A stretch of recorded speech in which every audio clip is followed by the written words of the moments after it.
Good evening, ladies and gentlemen. I'd like to call this meeting of the West Dallas, West Milwaukee School Board to order. Ms. Lee, would you lead us in the pledge, please?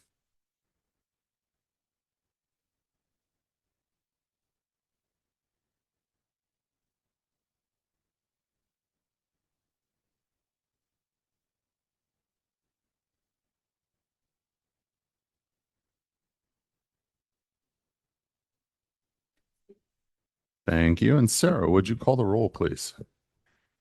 Ms. Carr, Here. Ms. Steele, Here. Ms. Kaiser, Here. Mr. Lee, Here. Mr. Becker, Here. Ms. Lee, Here. Mr. Verbos, Here. Mr. Keller, Here. President Burns. Present. All right. Proper notice of this meeting has been posted in accordance with the open meeting laws of the state of Wisconsin. Are there any modifications to the agenda tonight? There are no modifications. All right. Then at this time, I would entertain a motion to adopt the agenda. Move to adopt the agenda. Second. A motion and a second. Any questions? No? All right. Then all those in favor? Aye. Those opposed? All right. So that is adopted. And that will take us then right quickly into our student showcase, which we have Frank Lloyd Wright students here for us this evening. So go ahead and take it away. Good evening, everyone. I'm Jason Fish, principal of Frank Lloyd Wright. And to be here tonight with the kids, it's a great place to be. I think showcasing all the work that we do at Frank Lloyd Wright is extremely important because God knows we do work very hard at what we do, and to have the kids' voices come through, this is our moment. First thing though, before we jump into the kids and let them take off, I do want to go over how we are doing with our FLW theory of action, which is our grounding stance on everything that we do, from the working in high quality universal instruction. We focus on our adult learning framework, which in the 25 years that I've been in education, I'm always kind of one of these things where, is this coming or going? What are we doing? I really believe in what we got going on, which helps our teachers be better for our kids. And I'm kind of pleased how things are going with that, so we can give our kids every chance that they deserve. Also, looking at understanding our priority standards. When it comes to teaching, there's a lot that teachers can cover. And I think focusing on what is most important based on what the state sometimes says what's important, that takes the burden off of a lot of our staff. And I think that is really important as we move forward. An adult learning, professional learning community. I always believe that teaching is a lonely profession. You may have a classroom full of kids, but without the adults sometimes around, it's a different, it's a different feeling. And I need our adults to work together with our two teachers here right now who are part of teams, and to all of our teachers that are building their communities. This is the strongest I've seen in the 10 years that I've been here. It helps them get better at their craft because you got somebody to lean on. And I feel that what we've been building at FLW over the last 10 years has really just continues to get stronger. And I hope our kids can feel that. Being familiar faces day in, day out, year after year is important. And then our effective assessments, that's part of our teachers looking at how are the kids doing every day and how are we adjusting? If I'm in a classroom and I have an assessment, how did you guys that are teaching the same thing do? Because we have to work together with this. This was all part of our learning communities as well. So getting into what we're looking for in Fast Bridge and forward, we're going to continue pushing, making growth where we can. I do have to tell you, tomorrow is the last chunk of our forward exam for literacy, actually tomorrow and Wednesday, but the last big chunk. All the other tests were at 98, 99% completion, which is a huge thing. To be so high already with a couple weeks to go, I'm like, that's a very good thing. But that also tells me that kids are in school.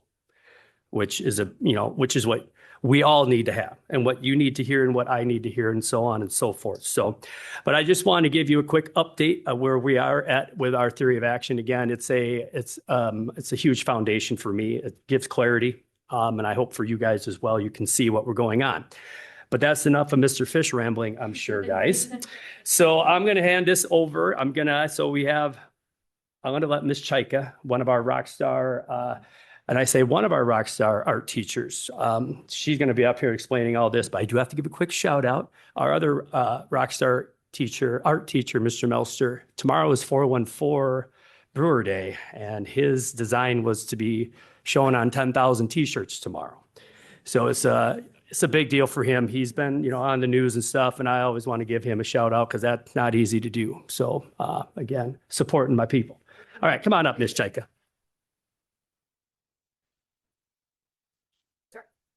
All right, so I'm one of our Hope Squad leaders. With us today, we have Simone, Caitlin, Miss Dubois-Zek, Grayson, and Molly, and we're going to talk about kind of like the ins and outs of Hope Squad. So, sorry. Hold on, wait. So Hope Squad is a national suicide prevention and mental health awareness group, and our school district has Hope Squads in all the secondary schools and then a few of the elementary schools. Our Hope Squad at FLW has over 50 members, which is really big. I don't think any of the other schools have quite those numbers, but the kids get chosen through a nomination process. So in 6th grade, we get all the 6th graders together, we tell them what Hope Squad is, and then they nominate each other based on, we show them the core values of Hope Squad, being a trusting individual, being someone who is caring and a leader in school. And so the kids nominate each other. We gather all those names, and then we invite them to be part of Hope Squad. They can say yes, they can say no. And then they would stay on Hope Squad through 7th and 8th grade. If they choose not to at any point in time, they're free to leave. We don't want to keep them there if they don't really want to, because some of the topics that we talk about are really heavy. And we have had other kids in 7th and 8th grade come and ask to be on Hope Squad. So as the rest of our leaders, we get together and talk and say, do we think this person is a good fit? And generally, if they're asking, we say yes. The Hope Squad company provides us with lessons, and the focuses are not on our kids fixing other kids' problems, but being able to bring those students to trusted adults. And then the really big thing is changing the stigma around mental health and having our kids be the eyes and ears for all of the other kids. And it's really working. Like, I can tell you, just in first semester alone, emails that I've gotten from our school counselors, I think I got like 20 emails in the month from September to the end of November from counselors saying, hey, can you tell this Hope Squad member that was really awesome that they came and told me this? And that's just the kids going to the counselors. I've had kids come to me. She's had kids come to her. So it's working what we're doing. So we're going to start off with Grayson over here, and we're going to talk about the 5 values of Hope Squad. The 5 values of Hope Squad. Number 1, education. Changing the way we talk about mental health. Number 2, innovation. Taking action. Number 3, openness. Helping peers feel safe. Number 4, self-care. Emphasis on taking care of the self to better help others. Number 5, community. Work together to combat suicide. The FLW theory of action emphasizes a comprehensive system of professional learning for our school staff to build a collective capacity of all educators to provide high-quality lessons aligned with grade-level standards that are responsive to student needs.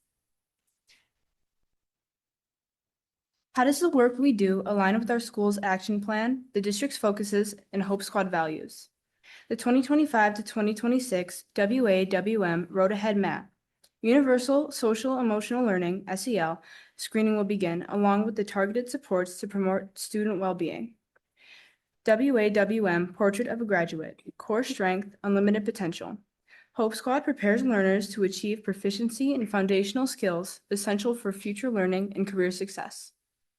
WAWM Portrait of a Graduate, Your Voice, Your Power. Hope Squad prepares all learners to communicate clearly and effectively with experience presenting to diverse audiences and advocating for themselves. WAWM Portrait of a Graduate, bridges, not barriers. Hope Squad prepares all learners to build bridges, recognize diversity, overcome barriers, and work together constructively in any setting.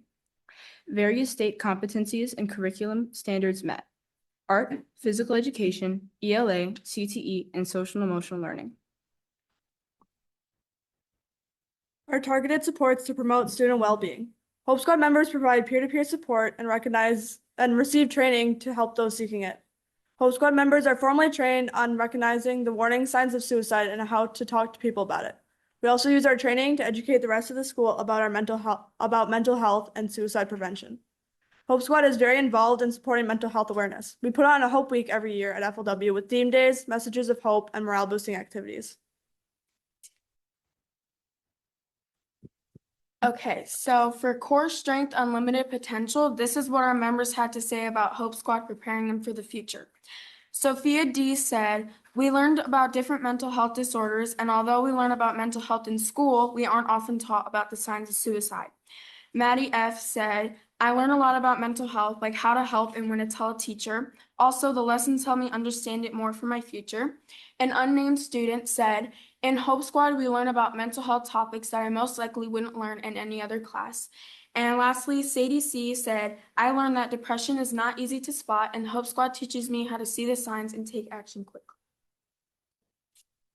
Your voice, your power. What our members had to say about how Hope Squad empowers them to use their voice. Sabrina B said, "There are many things I have learned in Hope Squad, but I have learned the best way to approach and talk to people struggling." Lily S said, "I have learned how to interact in awkward situations where there are disagreements and how to stand up for myself and others." Sienna S said, "I have learned better social skills in Hope Squad. I wouldn't have been able to talk through feelings without these lessons." And an unnamed student said, "Because of Hope Squad, I help more people." For bridges, not barriers, what our members had to say about how Hope Squad builds bridges in our school to take down barriers to success. Amaryllis Q said, "Maybe I build bridges because I could comfort someone or make a small difference in someone's life by making them feel better in that moment." Ava Lee Z said, "I know how to support people's mental health now, and I learned that no one person can handle everything, so it's better to share." An unnamed student said, "One thing I learned that is important is that you can help people even if you're not friends with them."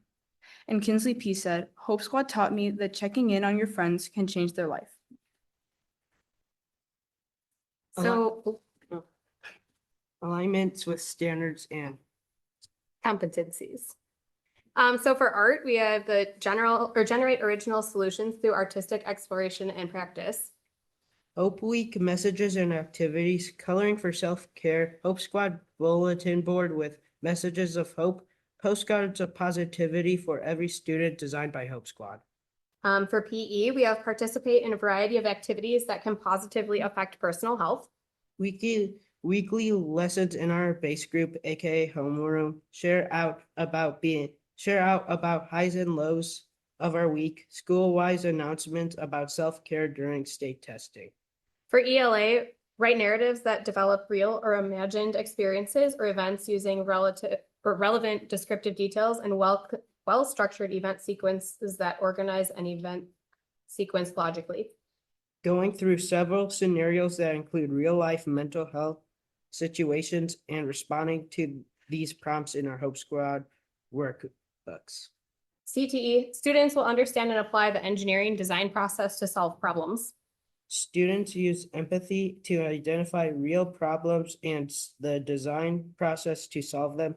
In Hope Squad, we recognize the problems and we use tech ed skills to define and solve the problems. And then for SEL, learners will be able to identify the impact of their decisions on personal safety and relationships. Logan B said, "I learned that many people struggle with mental health. At first, I thought I was the only one until I started paying more attention to these things I thought were normal. But I now realize my own and other people's call for help without saying they need help." Do we have any questions? Thank you to our amazing FLW Hope Squad students and our staff advisors, Ms. Chaika, Mr. Maloney, Miss McGrath, Mr. Thompson, Mr. Melster, Miss Dubozek, Mr. Roman, Miss Mackenzie, and Mr. Red. All right, thank you. Before we have questions, would you all mind introducing who you are specifically? Because you guys went in there and I'm not sure who we're addressing quite yet for each of the names that were listed. I'm Molly. I'm Grayson. And what elementary school did you attend? Oh. You attended one of them. I went to Irving. I'm Grayson Buhner, and I'm in 8th grade, and I went to General Mitchell. I'm Caitlin Kendall. I'm in 7th grade and I went to Walker Elementary. I'm Simone Womack. I'm in 8th grade and I went to Irving Elementary. All right, so now we know where they're all coming from and where they've all grown to. Questions for these individuals? Anyone? Is that a hand? I wasn't sure. I mean, I can comment. No, you you go know, ahead. my family was directly affected by suicide, related in relation to mental health issues, and I think it's really, really great to have something like this that's addressing it at a younger age, so that you can be more aware and be more cognizant of the people around you and more helpful that way. So I think it's really spectacular. Thank you. Other questions? Yeah, Ms. Carr. It's a really big responsibility when you're talking about people's mental health. And you learn a lot through your lessons, but can you tell me, just as a learner, like what are some signs of suicide or depression, or what are you looking for, and how could you spread that word for other people to maybe have an ear? Okay, so for me personally, I either look for like them being like super down or not their normal selves, or even them being super energetic and like overly happy. I also look for like if it's warm weather and maybe they're wearing like, you know, a sweatshirt, I would be like, hey, is everything okay? Or if they just seem down, and yeah. Or if they give their things away, like their prized possessions, that's more of a sign of like, yeah.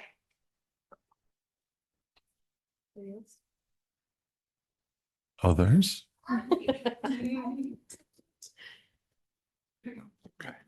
Mr. Keller? I know you said the Hope Squad is in some of the elementary schools as well. I'm curious if any of you started in elementary school and then joined at FLW, or just joined in FLW, or what your journey looks like. I did not start in elementary school. No, General Mitchell didn't have a Hope Squad, but I got nominated 6th grade to be in Hope Squad. Great, thank you. I feel like, I don't quite know the numbers, but I don't think the elementary there was 2 schools that had like feeders into our school, like that were long enough ago. We just started getting some kids, like our 6th graders now, that were, I think we probably have like 10 that were in their Hope Squads in their elementary schools. Okay, great, thank you. Well, and speaking of elementary schools, is that something that you guys as a group, as a Powerful 50, would like to maybe help to initiate and get more involved in the elementary school? Or the ones that don't have them? Is there any plan for that, or? I would kind of like to see some elementary schools have some Hope Squads and some just get it out there. Sure. Okay. Yeah, I think that would also reduce the stigma around mental health too.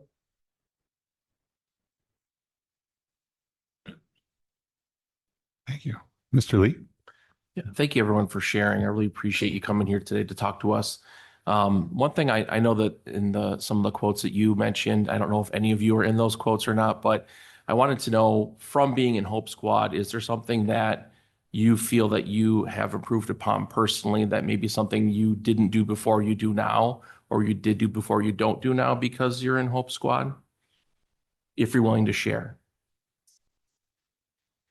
One thing I definitely feel like I've improved on is speaking like one-on-one with peers on more vulnerable subjects. Since joining Hope Squad, it's easier to understand where they're coming from and sort of get an idea of how they feel and put myself in their shoes, so I can either help with them, whether that's connecting them with a counselor or with a trusted adult to get them the help they need, or if it's just, you know, talking one-on-one for a little bit, if it's just something going on like at their home life or with a friend or something. So that's one thing I've definitely felt like I've improved on. I feel like something I improved on is that I'm a lot more observant of what my friends are doing and how they are like what their emotions are and how maybe they're doing their work or they're talking to friends. It kind of just made me more observant of what's going on. Okay, go ahead. Hello. I just have one question. Do you have any plans to help further help kids or to reduce the stigma at the moment? So coming up in May, we have our big Hope Week, which is like we have theme days where there will be announcements that kind of like go along with whatever the theme is of the day. And generally, it's some type of like I don't know, help me out here, guys. I know last year like the theme was like plant the roots of positivity, where we did like plant stuff and like we got plastic bees with like positive cards with them. So the theme was like definitely around positivity, but each day had its own kind of like thread off of that. Like, how can we stay positive in the face of trials? There's just being the positivity. So they got little bees, and then we talked about like how hives work together, and how that kind of correlates to our lives and our school. So that's one way that and actually Simone was just talking about like a plan. We kind of came up with this like theory of plan of action. Do you want to talk about that? Yeah. So I sort of made like I call it a flow chart, where I had the goal of Hope Squad, which is to connect with the community, reduce the stigma around mental health, and make kids feel very comfortable in a school setting. I took that and I sort of made a chart of how everything connects, all of our activities that we do, all the announcements that we do, how it all feeds back into the ultimate goal of Hope Squad. Excellent. Okay. Any other questions from anyone? Comments? Yeah, go ahead, Dr. Robinson. I just wanted to compliment you guys. I'm sitting here and I had to do a double take because I realized I'm listening to students who are in middle school, but you sound like young men and young ladies who are in college. And so I just want to commend you as well as your teachers for the preparation and the things that they've been working with you on. It's very clear to me that you're confident in your delivery today. You know what you're talking about, and you've done an outstanding job of delivering the information. So just want to compliment you with that. Yeah, absolutely. Yeah. Mhm.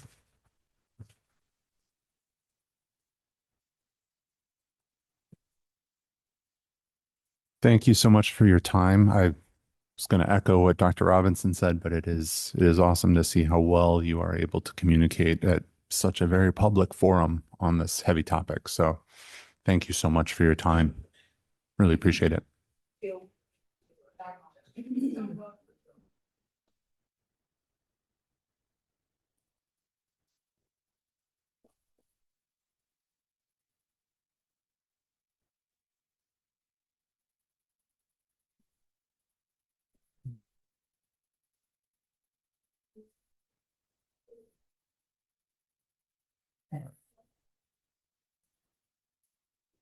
All right, and that will take us into our item 7, our superintendent's report. So Dr. Robinson, Okay. all you. All right, Brandon, are you ready? Grabbing this. Okay. All right. Okay, go on to the next slide. One more up.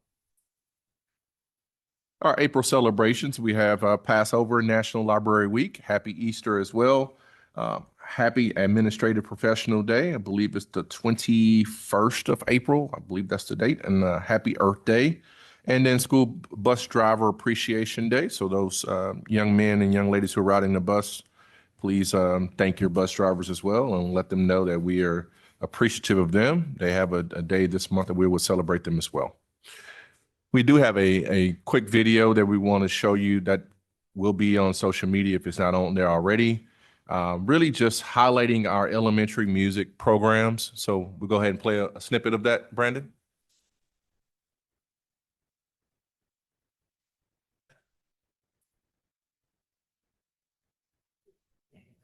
Volume player. Working on this.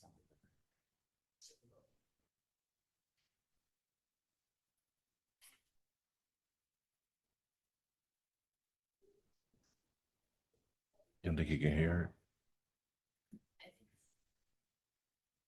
it? Okay.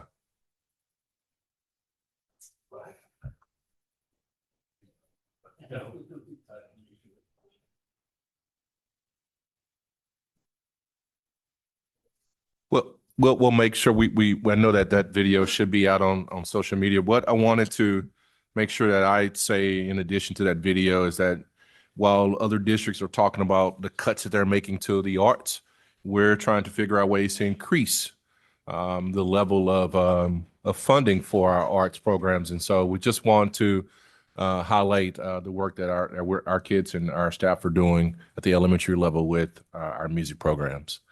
On April 7th, we welcomed incoming 4K families to our first ever 4K enrollment fair. Families enrolled, connect with teachers and community partners, and enjoyed a fun, celebratory atmosphere. Thank you to the staff who brought this event to life. We can't wait to do it again. So this was the first time that we actually had a district-wide effort. And so as we try to build more cohesiveness throughout our district, we want to make sure what one school is doing, the other side of the district is doing as well. It allows for better communication for our community. So this was an important piece to increase our 4K enrollment for the next school year. I am actually going to bring up Shelley. I believe it's going to start us off with the athletics, or do we go straight to the principal? Yeah, you're looking at me like, what? Okay. So Matt Lesser, Mr. Lesser, I see him in the back. I think you're up first with Nathan Hale. You want to come on up? All right, Mr. Lesser, you're on the clock, all right? All right, everybody's laughing, so I think everybody knows what that means. All right, here we are. Yeah, we got the timer going. Yeah, there you go. Good, better idea. Better idea. These are not your announcements at Nathan Hale, okay? Just keep that in mind. All right. Come on up here. All right. Around me. Come over here. Yep. All right. So thanks for having us tonight. We are here to announce our captains for our spring sports. Mr. Leopold, our athletic director, we have a baseball game going on at 4:30 and a 7:00 soccer game. So he's doing his thing over there. And I said I'd be happy to come over. So we just have two of our sports here tonight with us. Just wanted to announce our boys golf captains, Alex McMillan and Liam Devine, right here.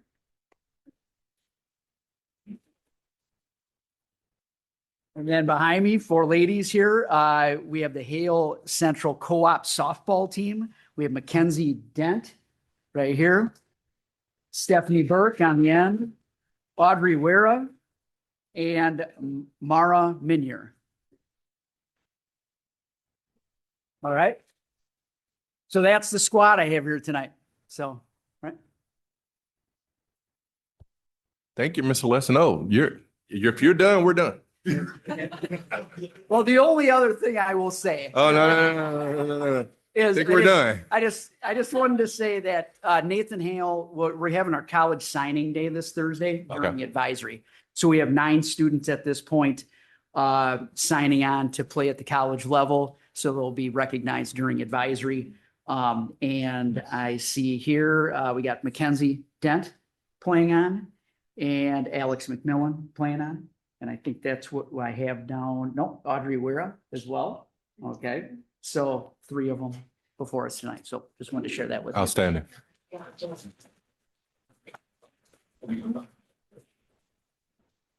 Okay, I see Katie in the back for Central High School. Come on up, Katie.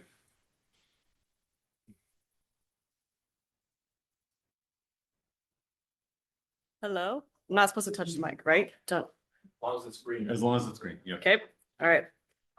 Hello? How you doing? I hadn't seen you. You got me. It's good to see you. You got me. Latrice Smith, everybody. All right, our spring captains that we'd like to recognize from West Allis Central for baseball, Julian Moulton.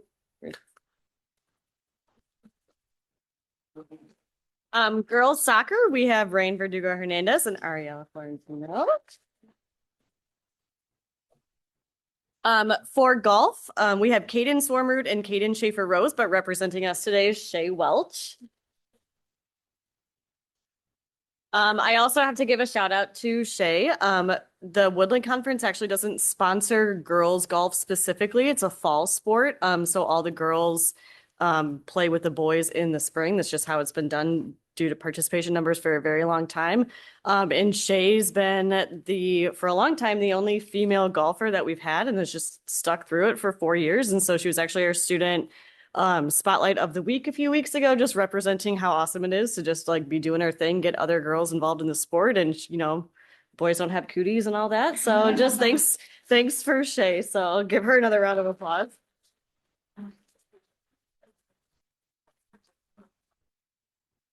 Finally, as just a large track team, the track coaches and team do something a little bit differently than just identifying specific captains. We actually have a leadership committee. The athletes voted on these captains: Demisha Sampton, Latrice Smith, Chloe Beal, Antonio Martinez, AJ Torres, and school record holder in the triple jump, Lanaya Varela.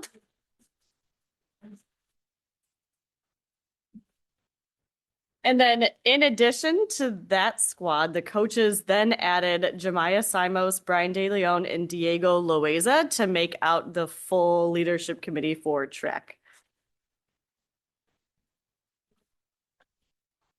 While I have the mic too, I also have to just point out that Diego has 2 students staying with you from France. They are here from our French like study abroad, and they are also here. They went to track practice today. So just really the full immersion, the full experience. So thank you guys so much for being here and for representing Central. So thank you.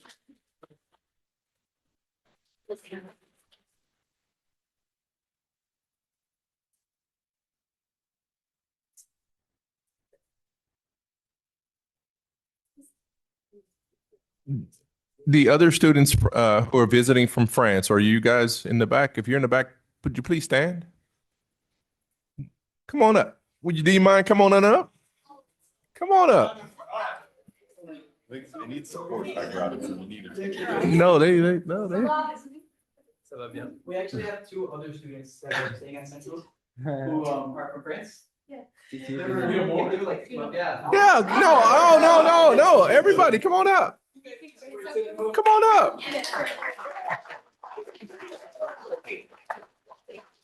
Yeah. We're so glad that you're here. Do you mind introducing yourselves? You think you can do that for us? So my name is Léon Galopin, and from France. I'm with my exchange student Diego, and that's it. Good. I'm Elwood Byron, and I'm also with Jago. Hi, so my name is Anaël. I'm the French correspondent of Story. Yeah. Hi, I'm Lisa. I'm 17 years old, and my American correspondent is Tiffany. Good. Story, why don't you come on up closer to the microphone real quick? Let me recognize you, okay? Because you thought it was all about our students from France. No, we want to congratulate you as well. Story was recognized with a full ride scholarship to Marquette University.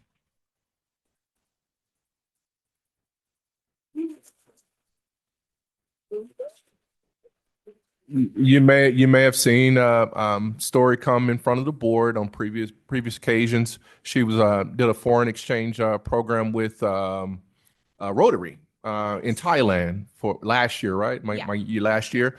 We're just so proud of the work that you're doing and that you will continue to do.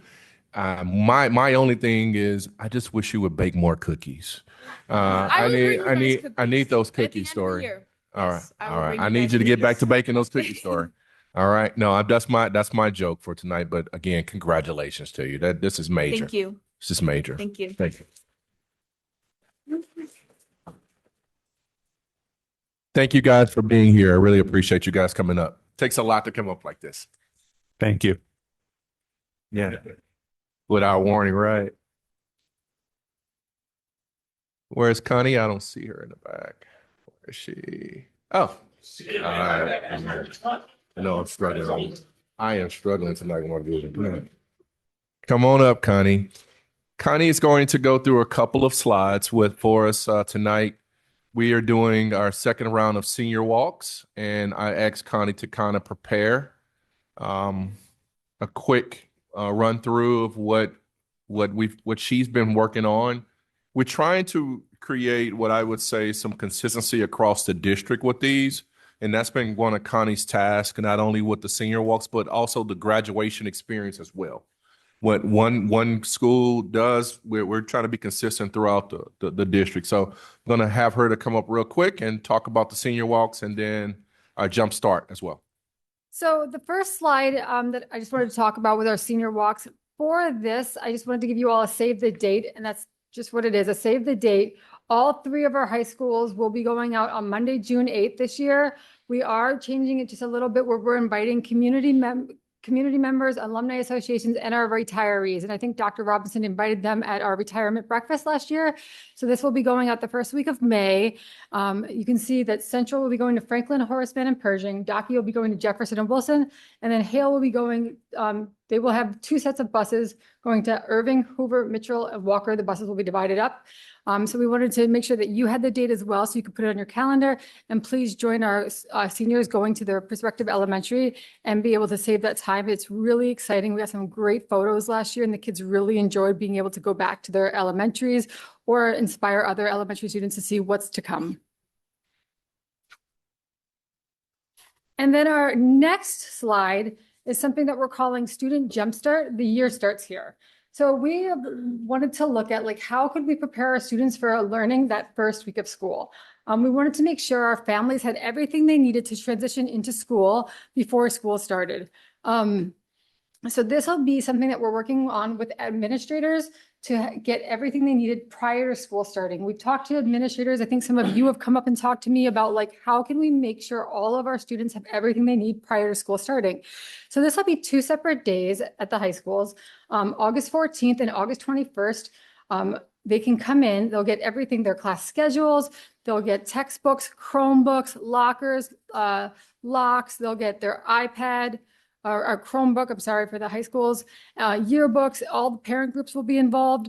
Their pictures and their IDs will all be taken that day, so that we can have learning start right that first week of school. So no longer will we have that long transition period where kids are going to get books that first week. They're waiting to get Chromebooks. They're waiting to get all of the things that they need so that they can engage immediately. So this is something that we're working on with the high schools. And then intermediates will have theirs the same August 31st. So we really want to get everything that they need so that they can engage and get moving that first day. So we're really working and excited about this as well. And so we're hoping that we know that we will not have 100% of students show up on the August 14th and 21st, but I wanted to get that flyer out and parents can put it out there on their calendars. It does have a little memo at the bottom. If you can't make it on, like, the 9th and 12th graders is the August 14th. If you can't make it on that day, you're more than welcome to come on the 21st. But we wanted to make it accessible for all students and families. All right. Hope to see you there. Thanks, Connie. Just a few events. Snacks with the Soup. We were at Docky as well as Nathan Hale on today. So we had about 13 teachers who we interacted with on today.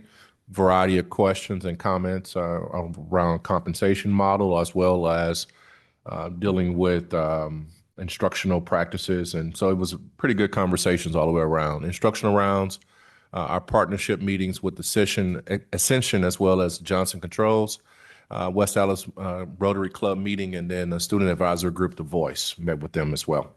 I wanted to recognize our Voice representative on tonight. We've already heard from Joey Dombrowski a little earlier. Joey is a junior at Docky. He's a member of the Video Games Club. He's a straight A student, and he's helped multiple organizations and multiple events throughout his years at Docky. So, Joy, you have the floor.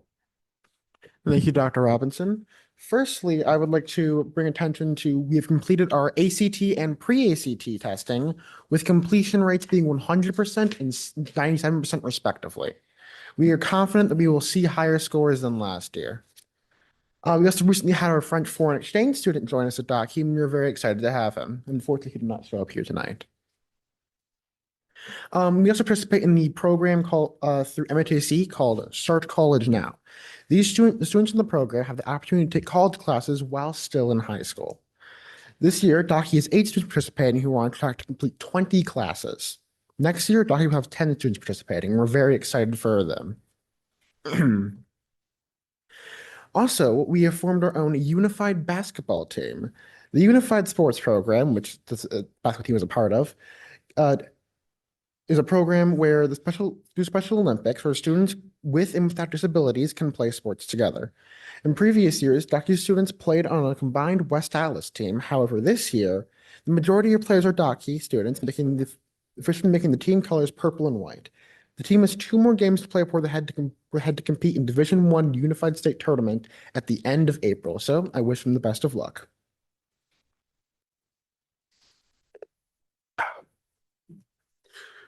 Right before spring break, we also held a March Madness event, which was a series of active activities where crews, similar to homerooms or advisories, got to compete against one another.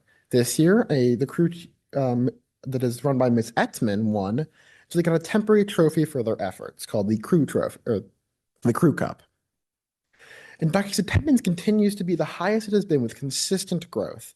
We are bordering on our all-school goal of 93% attendance. We have done this by initiatives, with the most recent one being a spring into spring break attendance challenge. For this challenge, which happened in March, students had to complete had to have 95 to 100% attendance in order to receive a small egg with some candy and a coupon.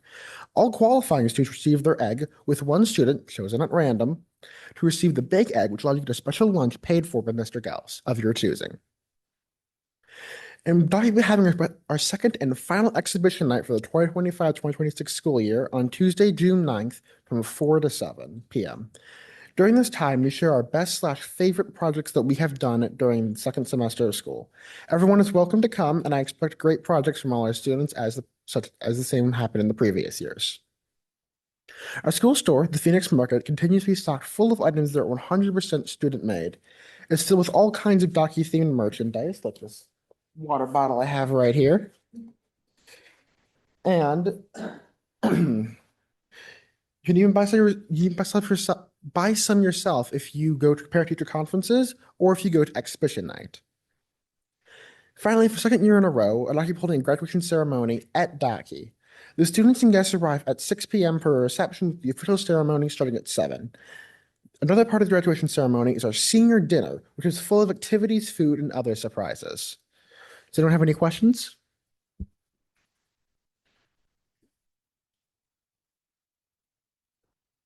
Good. Thank you. Thank you, Joey. I appreciate that. Before I close out my section in my report, I just wanted to take a moment of personal privilege and recognize Miss Kristen Kaiser. I'm gonna keep it together. I promise I am. I'm gonna keep it together because I am just reminded by the impact that you've made in our district, just by the look at the fan section you have, the cheering section you have here. This will be your last official meeting with us, and what I wanted to do very quickly is just invite these wonderful people to come up and just tell us who you are. And I'm just a little upset because I wasn't involved included in the sign making. I'm a little jealous, but if you don't mind, just tell us who you are. My name is Christina Ramirez, and I'm an art teacher at Indian Community School. I work with Kaiser, and she fights for all these kids, and I know her heart is always in the right place. And it's an honor to be her friend and colleague. My name is Jackie Scott. I'm former colleague of Kaiser's, social studies teacher at Indian Community School. And I am here today because Kaiser is an incredible advocate. She's an incredible teacher. It was really hard to see yard signs without her name on it. And we're just here to support her 100% because we know that she's always behind the community, behind the kids 100%. I'm Amy Meyer. I am the music teacher at Indian Community School and one of Kaiser's colleagues and best friend. I'm here because she is absolutely one of the most student-forward people I have ever had the pleasure to know and work with. She does everything from the lens of what is best for kids, whether it's here with WAWM or if it's at ICS with her own students.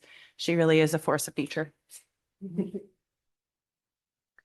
Billy Procknell, former science teacher at Indian Community School and one of Kaiser's friends. And she's just everything that everyone said. I'm not going to elaborate because I'll cry. I am Amy Zimbrowski, and I'm the library media specialist at the Indian Community School. And I'm an empath. So. My name is Karen Weishan, and I also work at Indian Community School. And I'm also a community member in West Dallas. My children went here. And I want to thank Kaiser for all the decisions that she has made for my children and all the other children in the district, and the decisions that you've made for our teachers in this district, because you fought some good battles and has helped this district. So thank you, Kaiser.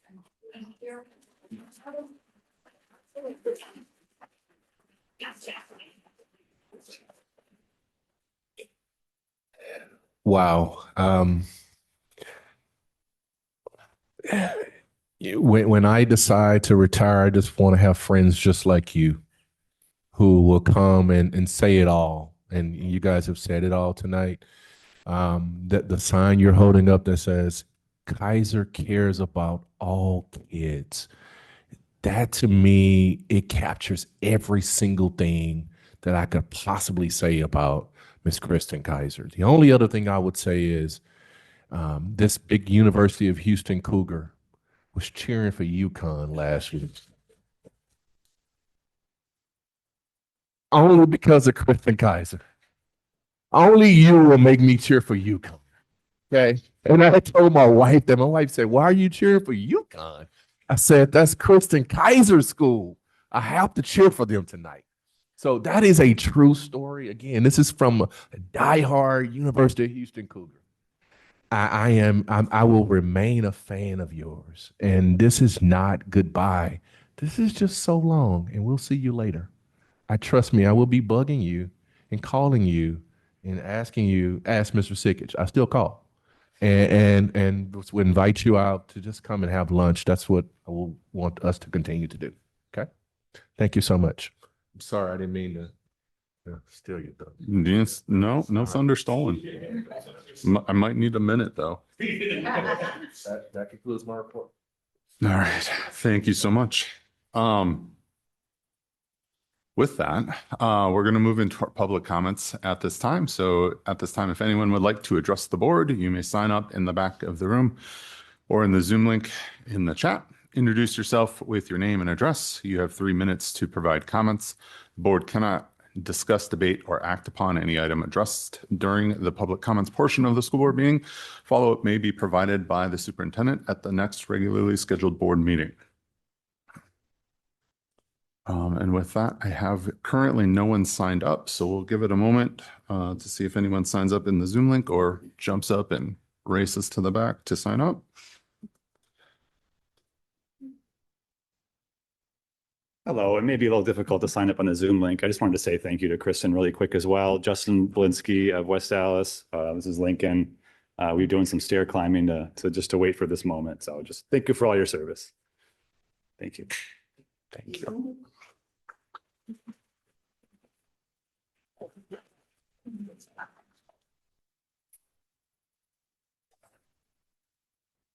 At this time, I see no one else signing up, so we will close public comments at this time and move on to our board reports section, starting with 9.1, the review of the board calendar. So for today is April 13th, 2026. We have a regularly scheduled board meeting a school transformational plan workshop included with a financial stability and efficiency workshop. On April 20th, we have another board workshop meeting with talking about our bag restriction update, and then the talent acquisition and employee engagement update. And then April 27th, we will have another regularly scheduled board meeting, at which time we'll be swearing in our new members from the election this year, as well as board officer elections. Thank you. Brain's not quite there yet. And so that is the board calendar, and then we'll move on to board committee reports, which tonight is college and career readiness. Mr. Becker, are you ready? I'm ready. All right, go ahead. Thank you, sir. The committee met tonight before our board meeting. We covered 3 topics. The first, I had inquired about, there's some legislative discussion around math curriculum and trying to approach it the same way that they did with Act 20 for literacy. So I just asked for a little bit of an oversight on that and where it's at, where we are in preparedness for word to come through. And it sounds like at this point it is stalled in the legislature. It's a bit late in the legislative season. So maybe once the elections come through in November, we may end up seeing it again. But this time it is really premature. So we didn't spend a whole lot of time on it. The next item we talked about was social studies adoption, curriculum adoption for 6 through 12. Emma Kelly was kind enough to come in and give us an overview. It's a teacher-driven committee. We've got teachers from all the middle and high schools. They're looking at 3 different resources. They've gone through piloting for 2 of them, and I believe we're still running through a little bit more piloting for the 3rd.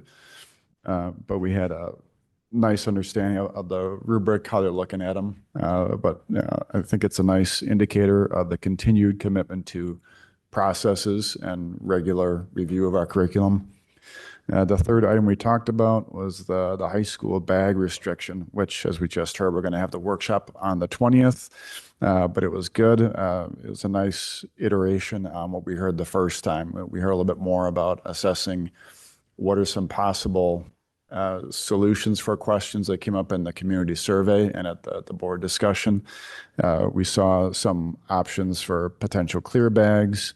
We also heard a little bit about some on-site visits at schools that already have bag restrictions. So I'm looking forward to having the board see the workshop in a week from now.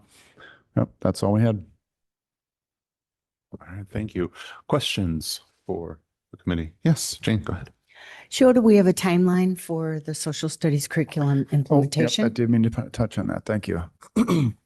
The recommendation will come from the committee on April 30th, and then we will have a board workshop on May 11th.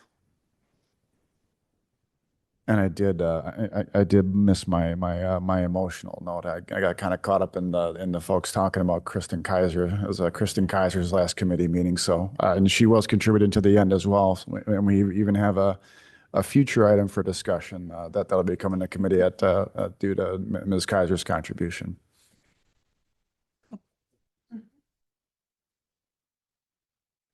Other questions for the committee? No? Okay. Thank you, Mr. Becker. Appreciate it. From there, we'll move on to 9.3, board member reports of community events. Are there any community events that the board would like to say that they went to or otherwise? Anything going on? Well, yeah, I think it was spring break. So, I mean, everybody participated in that. Unless your kids were home while you were working, that was not cool. All right. Nothing then? No others? Joey, did you do anything fun for spring break? Can we live vicariously through you? I made some cookies. Nice. All right. There it is.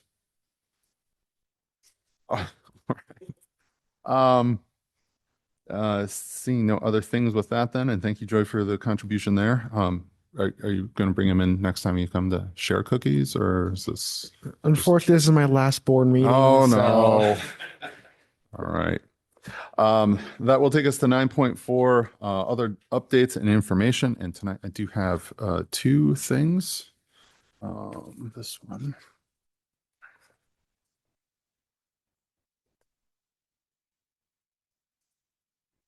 All right. So the two things that I have are for the same person that we've already spoken on.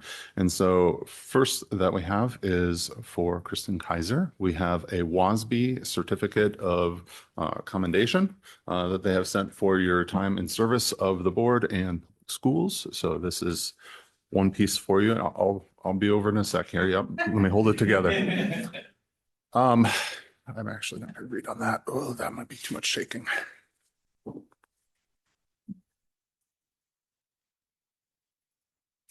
Your friends made this infinitely harder, Kristen. All right.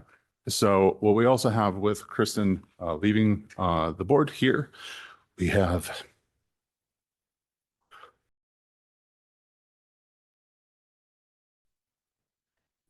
a tribute, which I'm going to read into the record. Whereas the conclusion of public service of Kristen Kaiser, Board Member of Education Member, School District of West Dallas, West Milwaukee et al., on Monday, April 13th, 2026, will historically be recorded as being a total of 6 years of significant educational contributions to this school district. And whereas she has, with exceptional spirit, self-dedication, and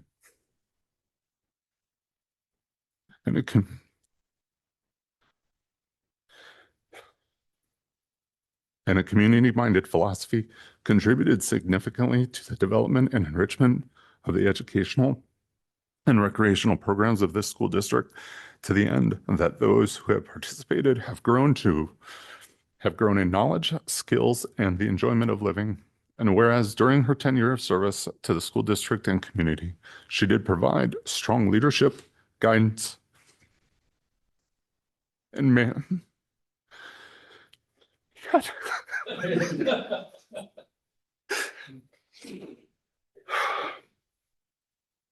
and management skills to improve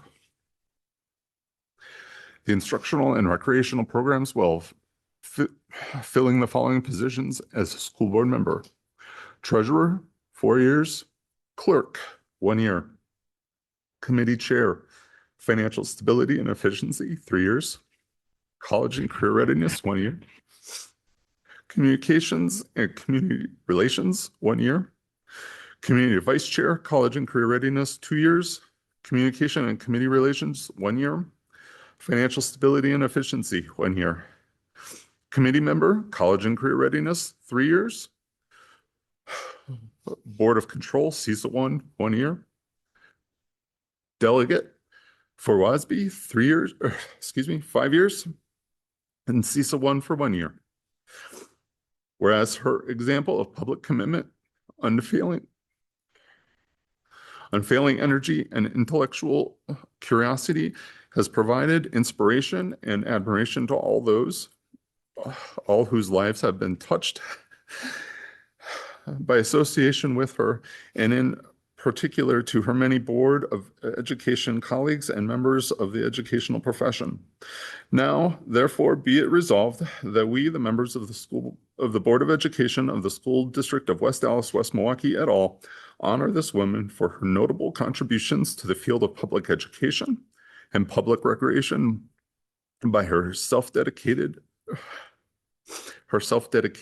to the principle of public service, her professional integrity, her personal interest in the education and recreational needs of the school district, and that this expression of our warm appreciation and affection be formally recorded and presented to Kristen Kaiser.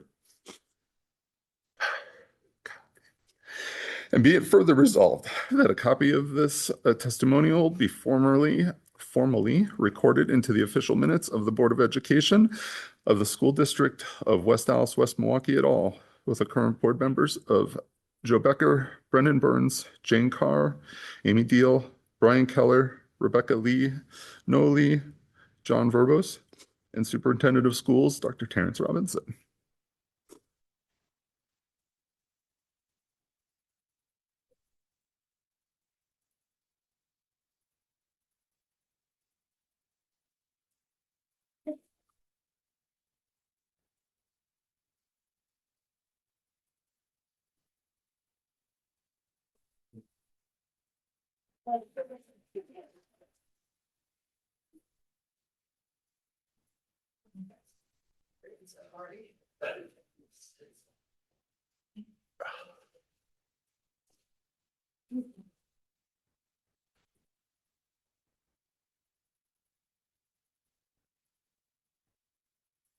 Ms. Kaiser, if you'd like to say a word if capable.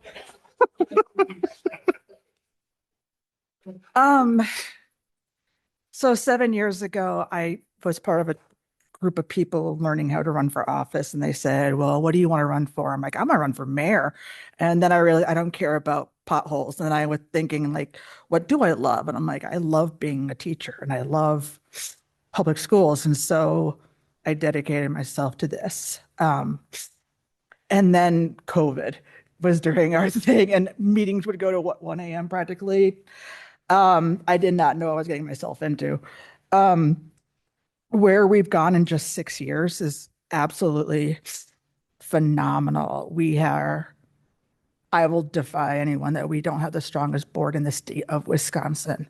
And that's through a lot of hard work that all of you have done and made me a better person due to all the various aspects you bring here every Monday night that, I can get one-sided, and I love that I can get different points of view from everybody. This is not, like I said, this is not an end. If you ever need me to public comment, I'm here. If you can't say it. For those watching, it is because of cancer, and which is a awful thing for people to have, but also it's amazing what science and hopefully our kids in these schools come forward and find the next thing to do. Because now, we can consider this almost like a chronic illness instead of a terminal one. And I have a lot left to do, and someone's got big shoes to fill over there, but I'm excited for what our board is going to do and become and stay being. And I'm just so honored that I had this opportunity. It's being cut shorter than I wanted, but I do love you guys very, very, very much. And we're just so lucky that this is not normal for a board. And so I just thank you for everything.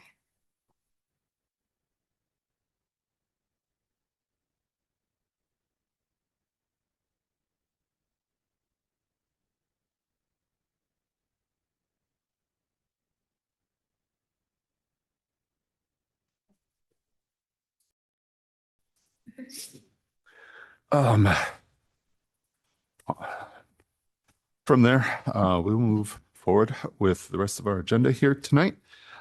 Starting with item number 10, our consent agenda tonight, which includes 10.1, the approval of minutes, 10.2, the employment summary, 10.3, the supplementary contracts. Does anyone need anything separated out?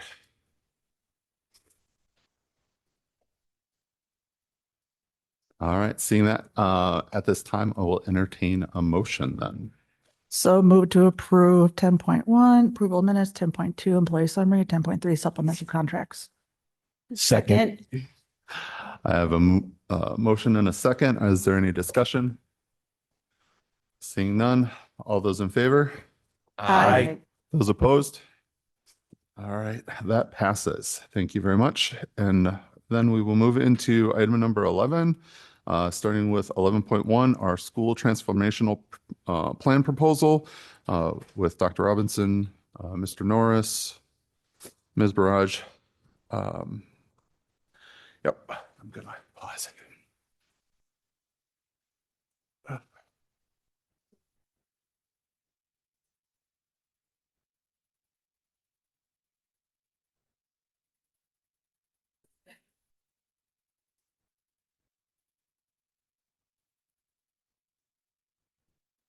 Are you leading this?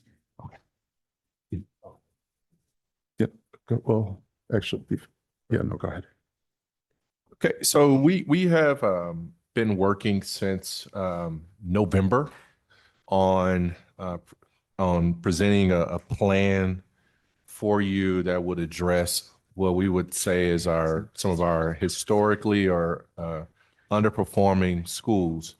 And specifically Horace Mann Elementary over the years has been that particular school for us where, regardless of the reasons why, we realize that we have to do something to assist and get this particular school over the hump. When you're looking at a transformational plan in particular, there are several things that you look at it as far as the school. Do we have the type of leader that we need in place to do this type of work? That's a box we check with. If I had 2 pens in my hand right now, I would check with both pens without a shadow of a doubt, without removing that from the conversation. Dr. Mensloff, who is here with us tonight, is that leader. She's a dynamic instructional leader at Horace Mann Elementary School. And in just 1 year's time, the growth that we've achieved at that particular school is evident that she is the right person for it. We also look at our talent development. In other words, how are we recruiting the types of teachers that we need to be successful? And are we retaining those teachers? Then we also look at the type of instructional plan that we have in place. I remember sitting in this very seat, maybe in a different building, but I remember Mr. Lee saying, what are we doing different at Horace Mann than we're doing at other schools? This is kind of what that conversation is about. For schools who have been historically lagging behind other schools, we have to kind of look at things and say, what are we doing differently? Because this is not a cookie cutter moment. This is a moment right now where we have to be reflective of the things that we see that are working very well and the things that are not working so well, and saying, what can we do differently and how can we give this school a shot in the arm? So that's what we're going to kind of talk about tonight, is some of that discussion. And then the cultural shift as well. Any successful school, anybody will tell you, there has to be a positive culture within that building for that transformational work to sustain. Now, we're not trying to look at a cultural shift where it would only last for a year. We're talking about 10 years from now, when Dr. Mensloff goes on to be the head of DPI or something. Her legacy will sustain, will remain at Horace Mann Elementary School. So we're really talking about long-term success, not just temporary success. That's a lot of talking for me. I just want to kind of set it up. I'm going to turn it over to Joanna at this time to really lead the presentation for tonight. All right. All right. Thanks, Dr. Evanson. So, I think he kind of created the context perfectly when our role is to really support the leaders and the adults to do the best work in schools. When we can't really articulate, when it would kind of be asked, and even in my head and reflecting when we're looking at results and outcomes, are like, what does the other layer of support? We talk, as we should, talk a lot about how do we define what are layers of support in our classrooms for students? What is universal? How do we've spent the last couple of years really defining what is high quality instruction? What does the research say? How do we get that happening in our classrooms consistently? The answer wasn't very clear on what does additional support look like at a school level when we're looking at that we have had sustained challenges. And when we do notice that there is support, what are we falling on?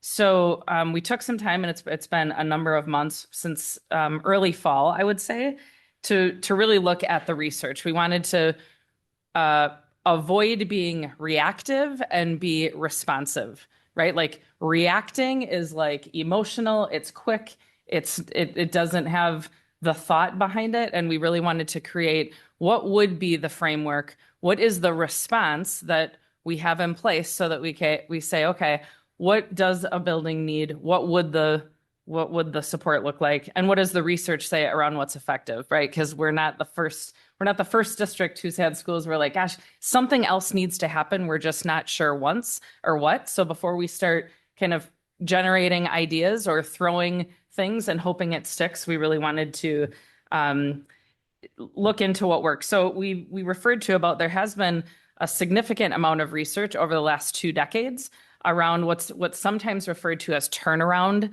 school plans. So if you're hearing that, the turnaround and transformation has some overlap. And it's really about what are the things that are needed to really offer support to a building when they're having sustained challenges. Dr. Robinson talked about leadership, instructional transformation and improvement, talent development, and culture shift. So the research really says all four of those. What's really key across all the research is that you have to address all four of them. You can't just address one and think that we're going to have sustainable improved outcomes. So some of the research that we looked at, U.S. Department of Ed, Wallace Foundation, they have done some extensive work on turnaround guides, the Institute of Education Sciences on school improvement research, and then Carnegie Foundation and their continuous improvement model. And really some of the data that really stands out, 70% of the schools that were in the research around school improvement had significant turnaround with some key factors that we're going to be talking about tonight. Instructional coaching was significant, so 3 to 4 months of additional learning of increased student achievement when you have effective coaching. PBIS, we know PBIS, when implemented with fidelity, improves instructional time and school climate. Teacher collaboration, these are areas that we know we have been working on, those universal practices, teacher collaboration, getting teachers time to actually be talking about student outcomes, having time to actually plan around high quality materials, and then strong school leadership, we know is only second to classroom instruction to improving student outcomes. And Dr. Robinson has given a shout out to Dr. Minzlaff, who we are very excited to have at Horace Mann to join in this work and lead it. So one of the things that we do know is unique to Horace Mann. Oh, and I should have clarified, what we really wanted to do is create the initial part of this is really talking about the framework that we would use moving forward with a school. So, and then we'll talk some specifics around Horace Mann. I think it's really important to tease those out, that this isn't a reactive to, this is a plan we're creating just for Horace Mann. The goal is really to say, what does research say? What would be the levels of support, and what would that look like? What would be the criteria we would look at as leaders of a district to say, yep, I think we are now at a point where we would need to talk about additional layers of support. Are we there yet? What kind of triggers that conversation? Or is this more at the level of kind of what educators refer to as like differentiation? That's typical coaching. This is within universal support that we give to all of our buildings. We need to support all of our leaders in all of our buildings. What is the threshold that we would say, no, this is now we need? So we work to create kind of like a framework, something to fall back on that would have we could replicate this in the future with other schools. One of the things that does stand out with schools that are in need of transformation that really needs to be addressed, and not just from an HR coaching capacity, but it's stabilizing the staff. So teacher stability in schools that really need transformative work, it is essential to look at it from a stabilizing approach, because the loss of school-specific knowledge, when you have high levels of turnover, that we are losing any momentum that you have one year to the next. You are losing not only that momentum, but you're losing the school-specific knowledge. You're using the capacity that you've built. It's very disruptive to professional collaboration. So high turnover disrupts the systems, the learning. We start over. And the concentration of turnover in high need schools has an even significantly higher negative impact. So many of the schools that are experiencing sustained challenges tend to be, if they have higher needs in the building, higher turnover, these are the exact schools that we really need consistent instruction and really strong relationships. So one of the through lines in a lot of the research shows that like staff stability has to be one of the key pillars, if you will. So again, these are some of the key takeaways in high impact action plans that have proven to have sustainable outcomes in a transformation plan. So again, our goal was to look at what would what would we include in a framework that's rigorous and sustainable so that we can use this and replicate it for buildings that are continuing to not meet expectations due to other improvements, stabilize and improve the outcomes, and then, of course, have a gradual release of support. So this isn't a permanent plan. This would be designed to build capacity in the building. So again, a theory of action, just like we do at our building level, our district level, our theory of action with creating this targeted support plan would be if we provide targeted support, then the schools will sustain improved academic outcomes, build capacity so that they would be able to transfer and lead this work moving forward. Typically, in most transformation plans that we were able to look at really show it's the school criteria is rather cut and dry, either failing to meet expectations over an extended period of time, meeting few expectations, or a sustained decline could trigger at least the conversation to say, what is happening in the building? What is in place? What momentum have we been able to make or not able to make? And are we at a point where we would want to look at a targeted support plan? Again, a 3-year arc. So year 1 is really to stabilize. So that has more of a district leading role in that to drive some of the work to help stabilize, a lot more support, a lot more kind of accountability measures to make sure that the supports are happening, that the implementation plan that has been created is actually happening, that the building has the support that they need. We know buildings do the best they can with what they have, right? So if the assumption is if buildings knew how to do better, they would be doing better. So we need to be doing something differently to Dr. Robinson's point. Year 2, accelerate and build. So then that would be sustaining strong tier 1, now working in additional interventions, additional shared leadership, and then continue with coaching. And then that year 3, the goal would be really to sustain and transfer, release some of the supports over to the building. With any transformation plan, there would be typically a funding, a resource investment that we would be at the district level needing to take on in order to provide those targeted supports, just like we do in the classroom. What is needed for a short term? What is needed for longer? How will we monitor if that impact is having the impact that we hoped? So depending on the building, these would be determined by the building, but some typical areas would be directly related to the goal areas identified for the building. So goal areas would be identified in academic outcomes, staff retention, which is that staffing stability, student behavior, and instructional consistency and improvement. So any additional investment areas would have to have direct outcomes to those pillars. We would design what is the targeted support, what is the investment, and what is going to be the outcome that we're going to be monitoring to see if it's having the impact. So Horace Mann, Dr. Robinson had mentioned, we have seen, which I will speak to in a moment here. We have seen definitely the momentum we want to see. We have also as a district some of the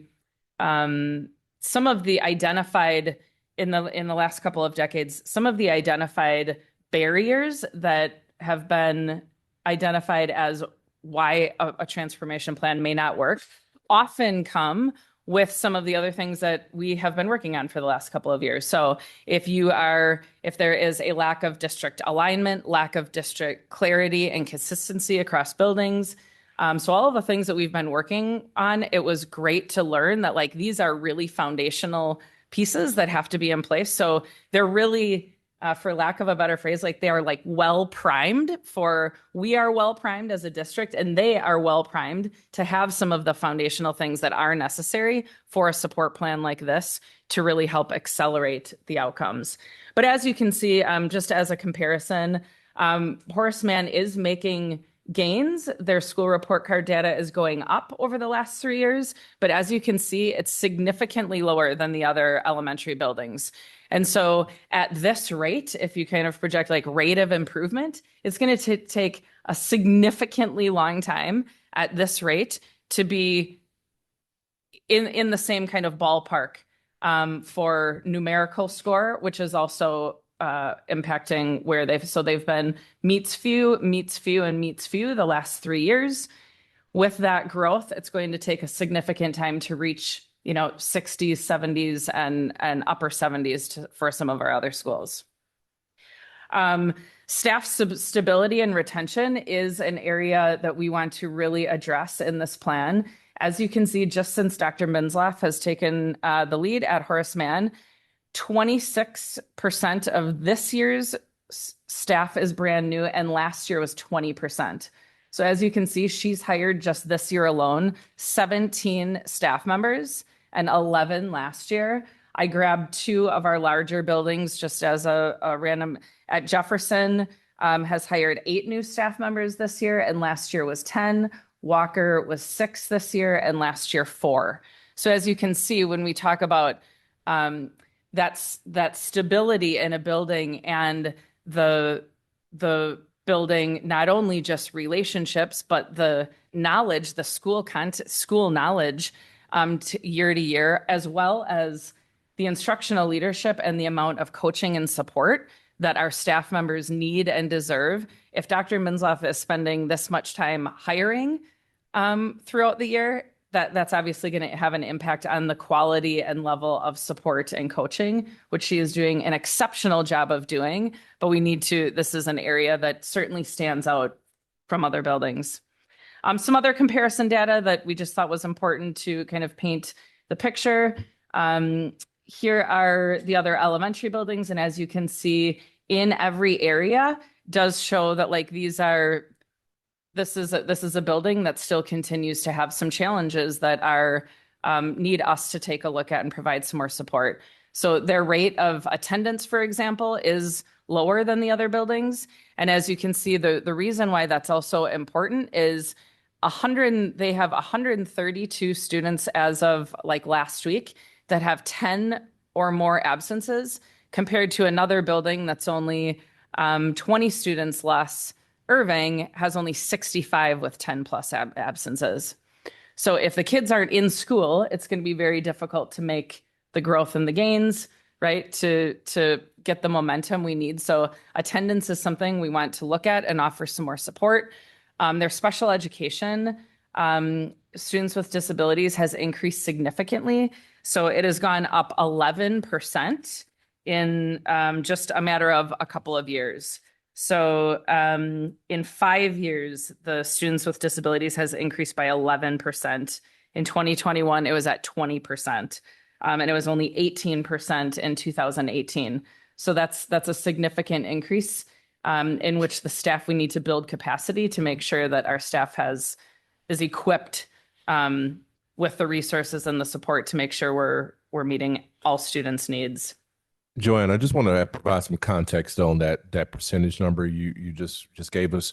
We have opened, I want to say 2 to 3 programs over there, correct? Yes. So we opened up 2 IS classrooms and 1 EC program, correct? Yeah, expanding. Yes, thank you. Yes. Okay. So just wanted to make sure that makes those numbers make a lot of sense. Yes. It's not that we're just testing. That's not what it is. We've actually brought in programs because that side of the district did not have IS and EC programs so we tried to bring it to benefit the east side of our district. So just wanted to make sure that was clear, because if I heard that and I didn't know that, I was like, well, what are we doing over here? That's what happened. Okay. Yes. So just wanted to be clear. Thank you for clarifying that. And that's actually yes, we have been expanding services, expanding programming across the district. So the special education, the only building who has a higher students with disabilities rate is Irving. And as you all know,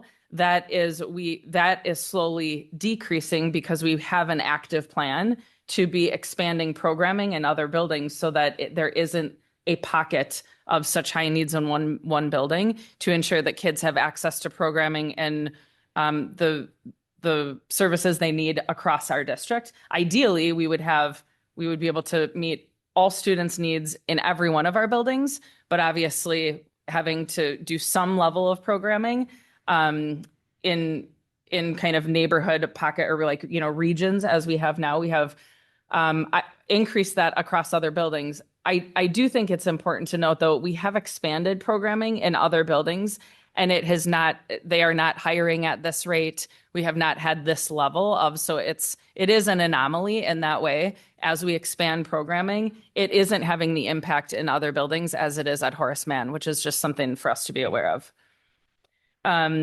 So again, we have made some progress. So this is certainly not, I think it's important for us to all come at this from the lens of, this is not a response to failure or a building in crisis. If anything, it's the opposite.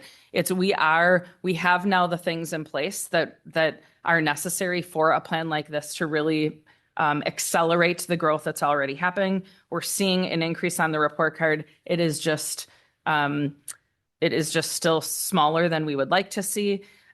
Through our SAIL work, we do have evidence in increased employee engagement and a shared vision of the work through our SAIL work. Their culture index shows that their leadership team is measuring kind of the focus of the vision of the work. They are feeling like aligned. It is clearer what we need to do in our classrooms, how we need to improve outcomes. So some of those things are showing really promising momentum. Student growth is showing significant, actually, at a couple of grade levels, particularly in grades 2 and 5 for the last year and a half. They are actually showing some of the most aggressive growth, which is showing that the work that is already underway is working. And now we need to do some things to further accelerate that. High impact instructional strategies have been identified. They're clearly defined in the building. We're seeing an increase implementation of those practices used throughout all of the classrooms under Dr. Minsloff and her entire guiding coalition team. So all really promising progress that we're making. But we do have need for measurable academic acceleration through some focused support. The hope is that we can really translate that cultural instructional improvements into sustained academic growth. So we're seeing it in kind of more informal, more local quantitative data. We're certainly seeing it in some qualitative data. We need this to now transfer into student outcomes. Again, the growing student needs in the building requires some targeted support. And so the plan that we have put together, we believe gets there.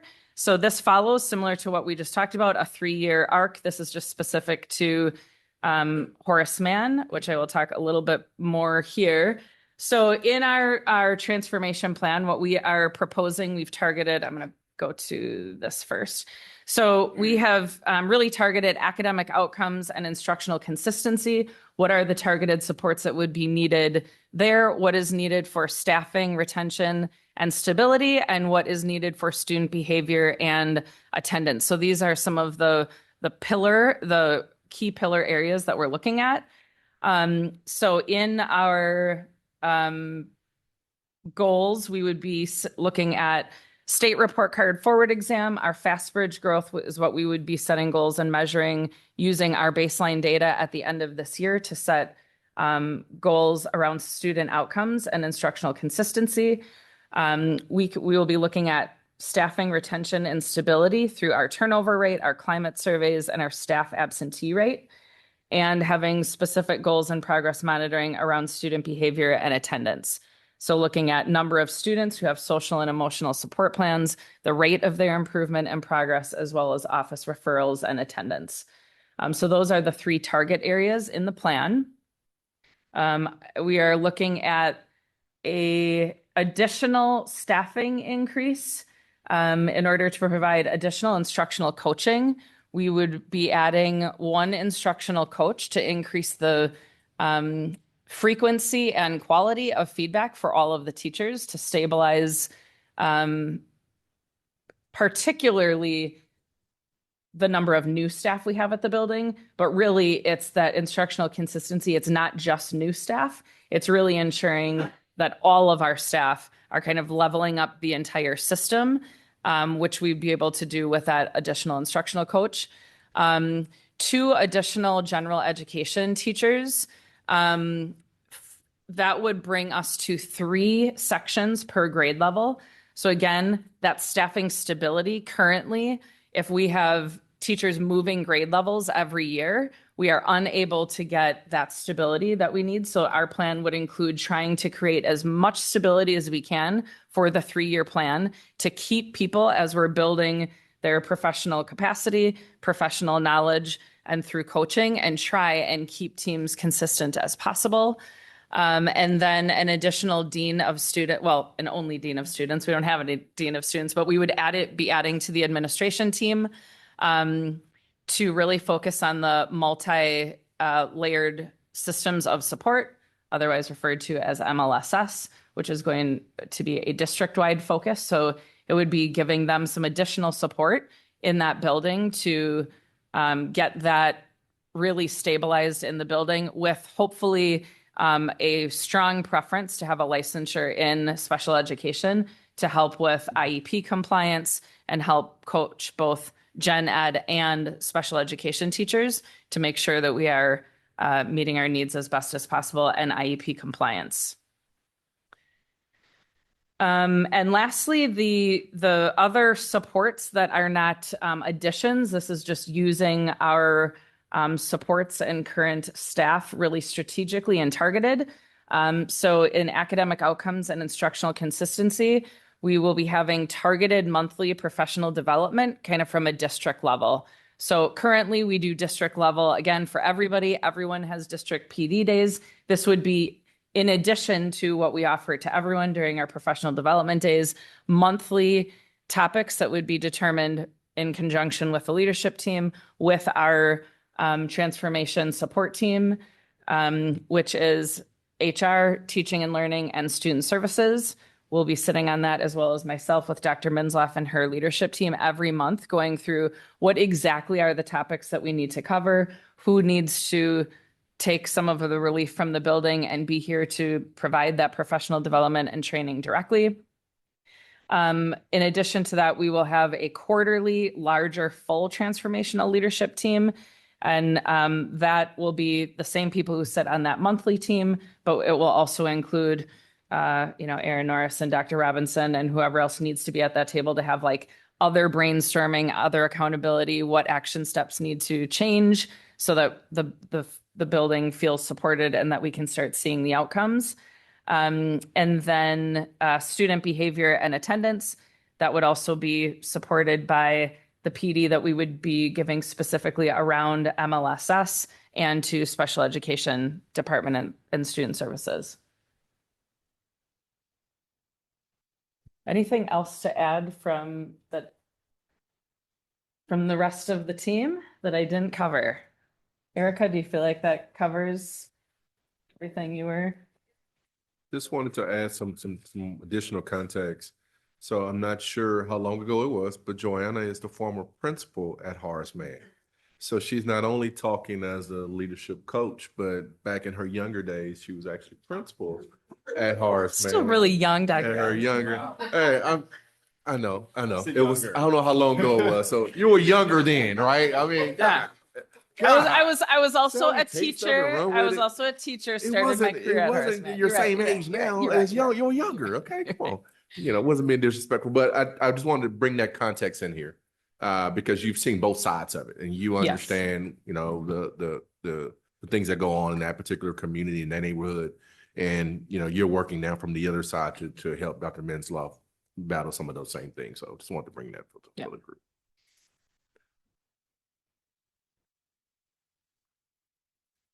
Me now. Back to President Burns. Yeah. Yes, Okay. back to you. All right. So we'll have some questions here, I suspect. But before we do that, I believe this all went through the college and career readiness. Like they've had some presentations on this and work on this. So with that said, for that committee, anyone on it, is there anything that you would like to say about this plan and about these things that have been presented on it tonight? I suppose that's me. I did I pulled up my notes from that day and just to kind of refresh.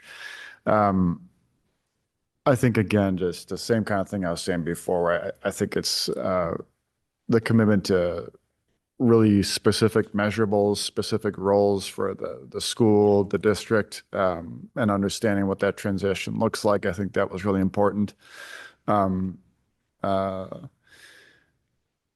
think having specific targets are really good too, and making sure we're reflecting on those. In my day job, we've gone through a corporate turnaround, and it just touches on so many things that bring up things I've gone through specifically, where when you do lose people, you lose that knowledge, and then you're just retraining, and you're just spinning and spinning and spinning. So that's something that we didn't really talk about in the meeting. Was like something that comes to mind now is what is the feeling among the faculty? Like, how do they feel about this?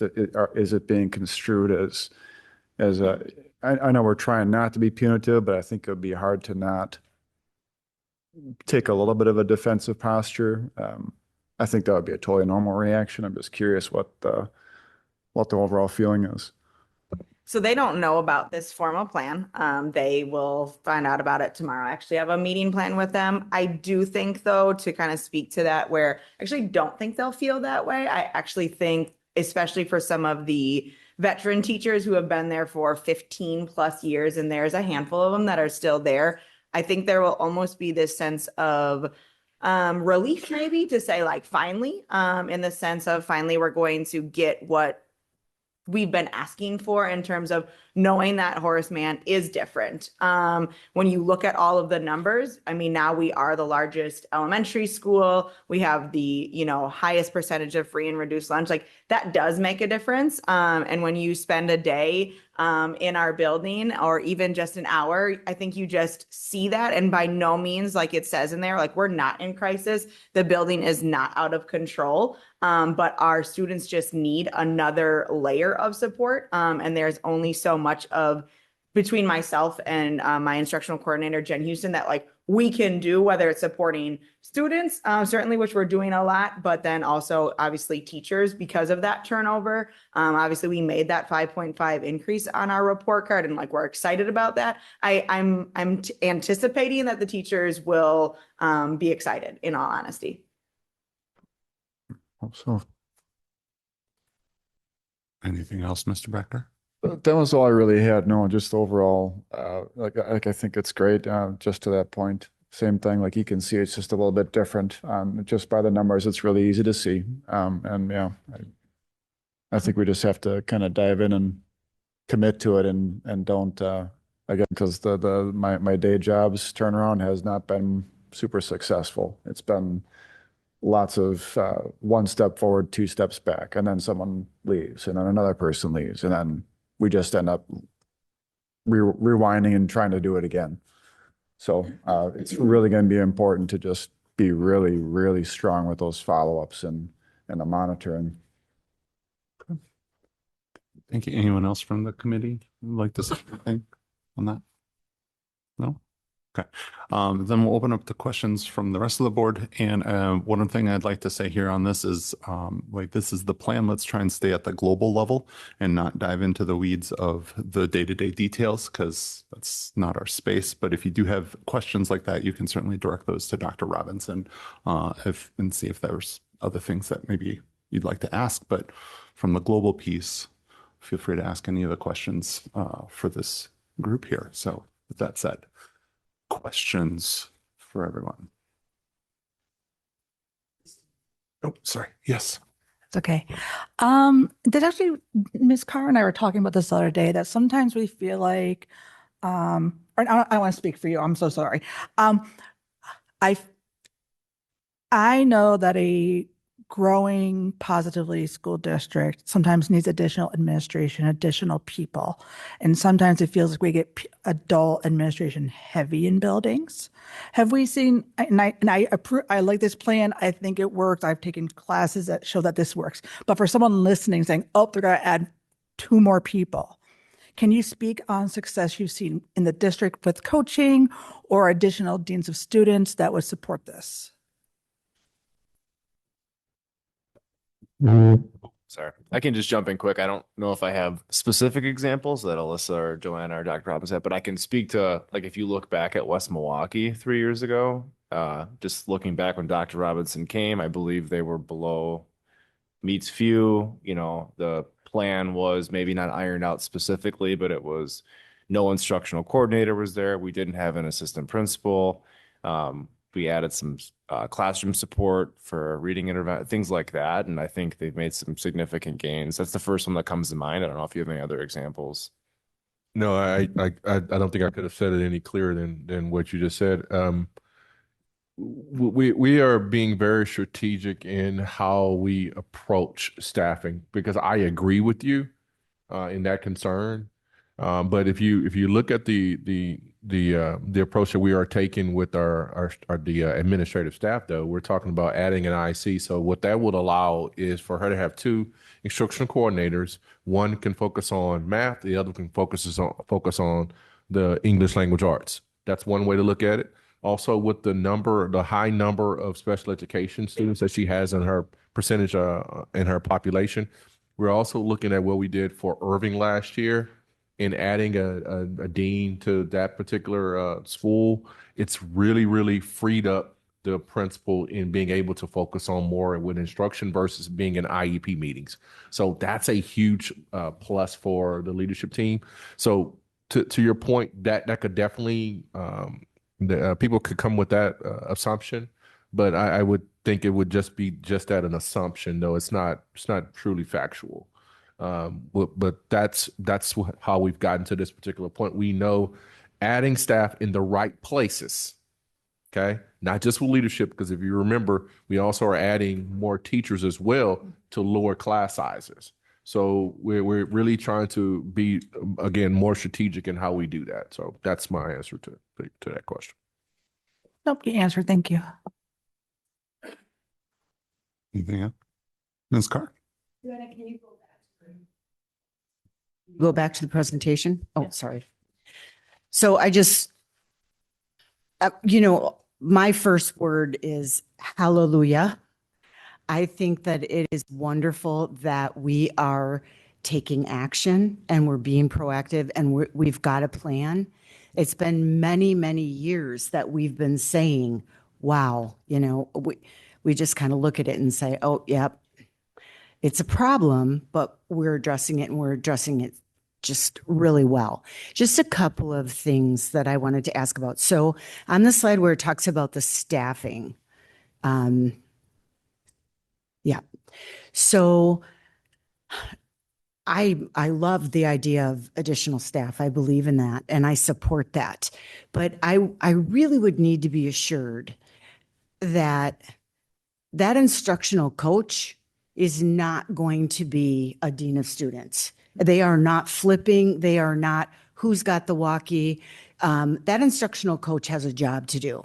And that instructional coach should be doing instructional coaching, period. And so to have, all those extra bodies in the building is wonderful. And if used correctly, it can make a difference. But it can also just be additional bodies in the building. And I think that has to be addressed. So some assurance of that, some thought. That's my thought because I have seen that happen. And Joanna, I know we've talked about that in years past. Yep.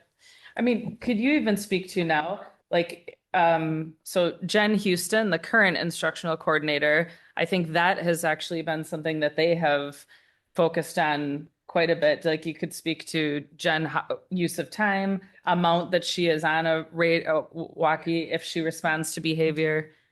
Yeah, so I was hoping that I would get a chance to speak to that. I actually think we have already been able to shift that this school year, one with the work around collaborative team meetings from the standpoint of prioritizing those 7 hours in the week, in all honesty, where she is involved in those meetings. It's shifted throughout the course of the year to still build capacity in the teachers, but Definitely, I would say the first half of the school year and even then some, that was her time. She was, I don't want to use the word never, but rarely ever pulled from that time. That was time where I was covering. It's in our calendars. That's kind of what we live and die by, in all honesty. That if it's not on the calendar, like it's like one of those things that doesn't exist. So she is prioritizing that time to be in that space. And then also one of the things that we do is her and I do calibration walks, so that where we schedule where her and I are in the room together. And so then we're being really intentional about what are we looking for? What's the support that we're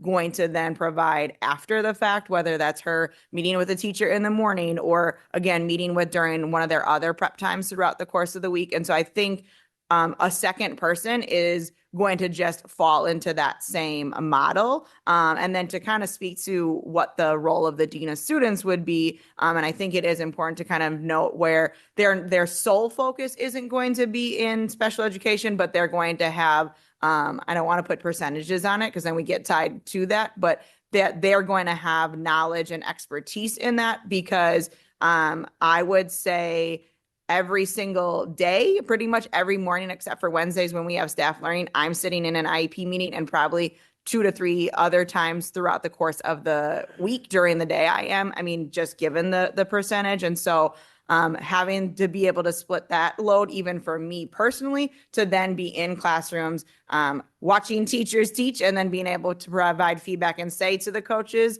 or to the district level team, which we've utilized this school year to say, hey, this is what this team or individual person is in need of. And so I think we've already started that work. And so I'm confident that we'll be able to, ensure what your concern is, which I think it's a very valid one.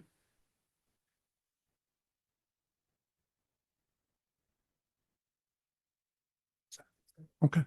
Other questions? No? Mr. Lee? I have a few questions. The first question I have is regarding what happens after year 3. So we're hiring 2 staff, 2 administrators, and 2 classroom teachers.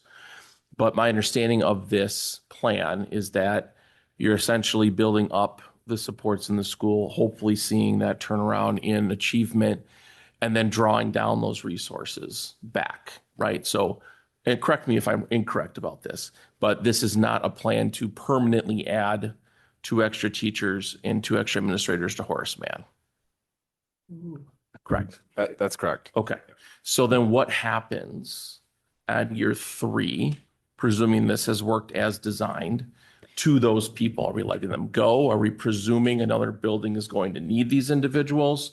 What is that plan? And are we communicating that to the people that we're hiring to these positions? Yeah, I think that's a really good question. So the way that the vision is that throughout year 1, we'd be giving the board updates multiple times. This is really what we're looking. This is our kind of early successes. Here's our goal areas once we have those identified going into next year. And then at the completion of each of those years, talking through with the full transformational leadership team, bringing updates to you.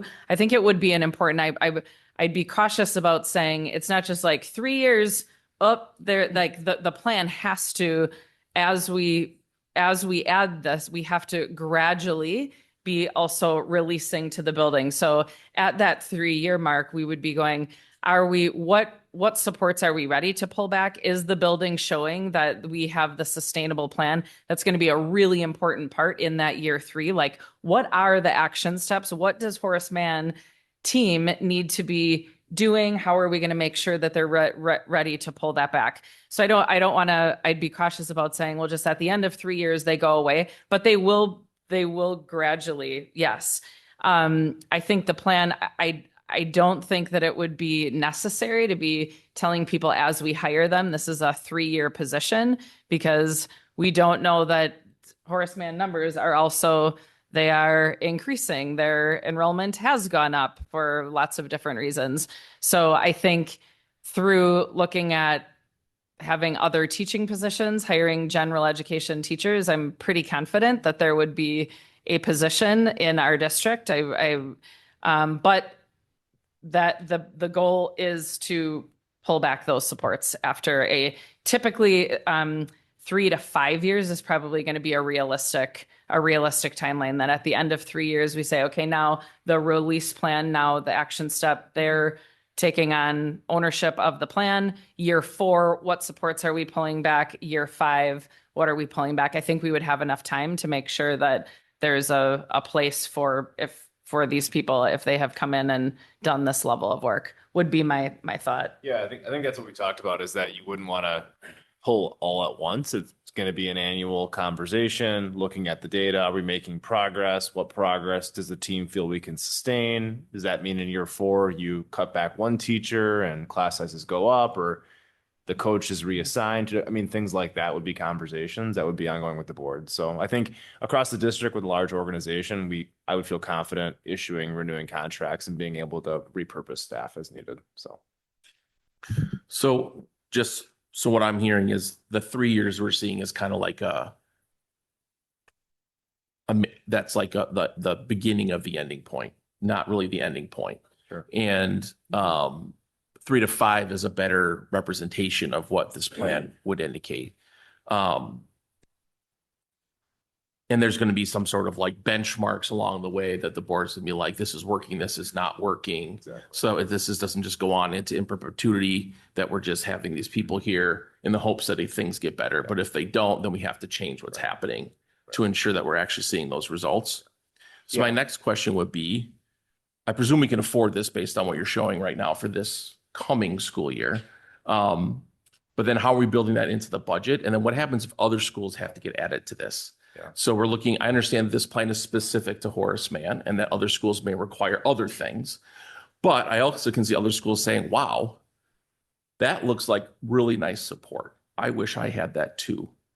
And if they need it, how can we continue to expand this plan? Mm-hmm. Because those dollars are dollars, and all dollars are dollars that we have to put into one thing or another. And if it's working, I can definitely see an argument to say, yeah, we should be doing this in more schools to improve that. But is that financially feasible for us long term? So I think the first answer to your question is that the proposal would be to use fund balance to fund these positions for the short period of time. It would not be to run it in a balanced budget. That would not be possible at this point, pending the next biennial budget and increased revenue, et cetera. If that were to happen across the district, that would certainly be a conversation we would likely have with you guys around what the school needs, why they need it, what the extent of the need is. Other schools may have needs in the future, but as you saw from Joanna's presentation, the extent of the longevity that the need has been here has been for a long period of time. Our conversations internally, this could have happened 5 years ago and there would have been enough data to support that here. That hasn't been the case. There's certainly trends here, but I don't think there's any school that the team's identified here saying like, hey, there's a need here as well that might justify that conversation today. So hard to know to answer your question, but at this point,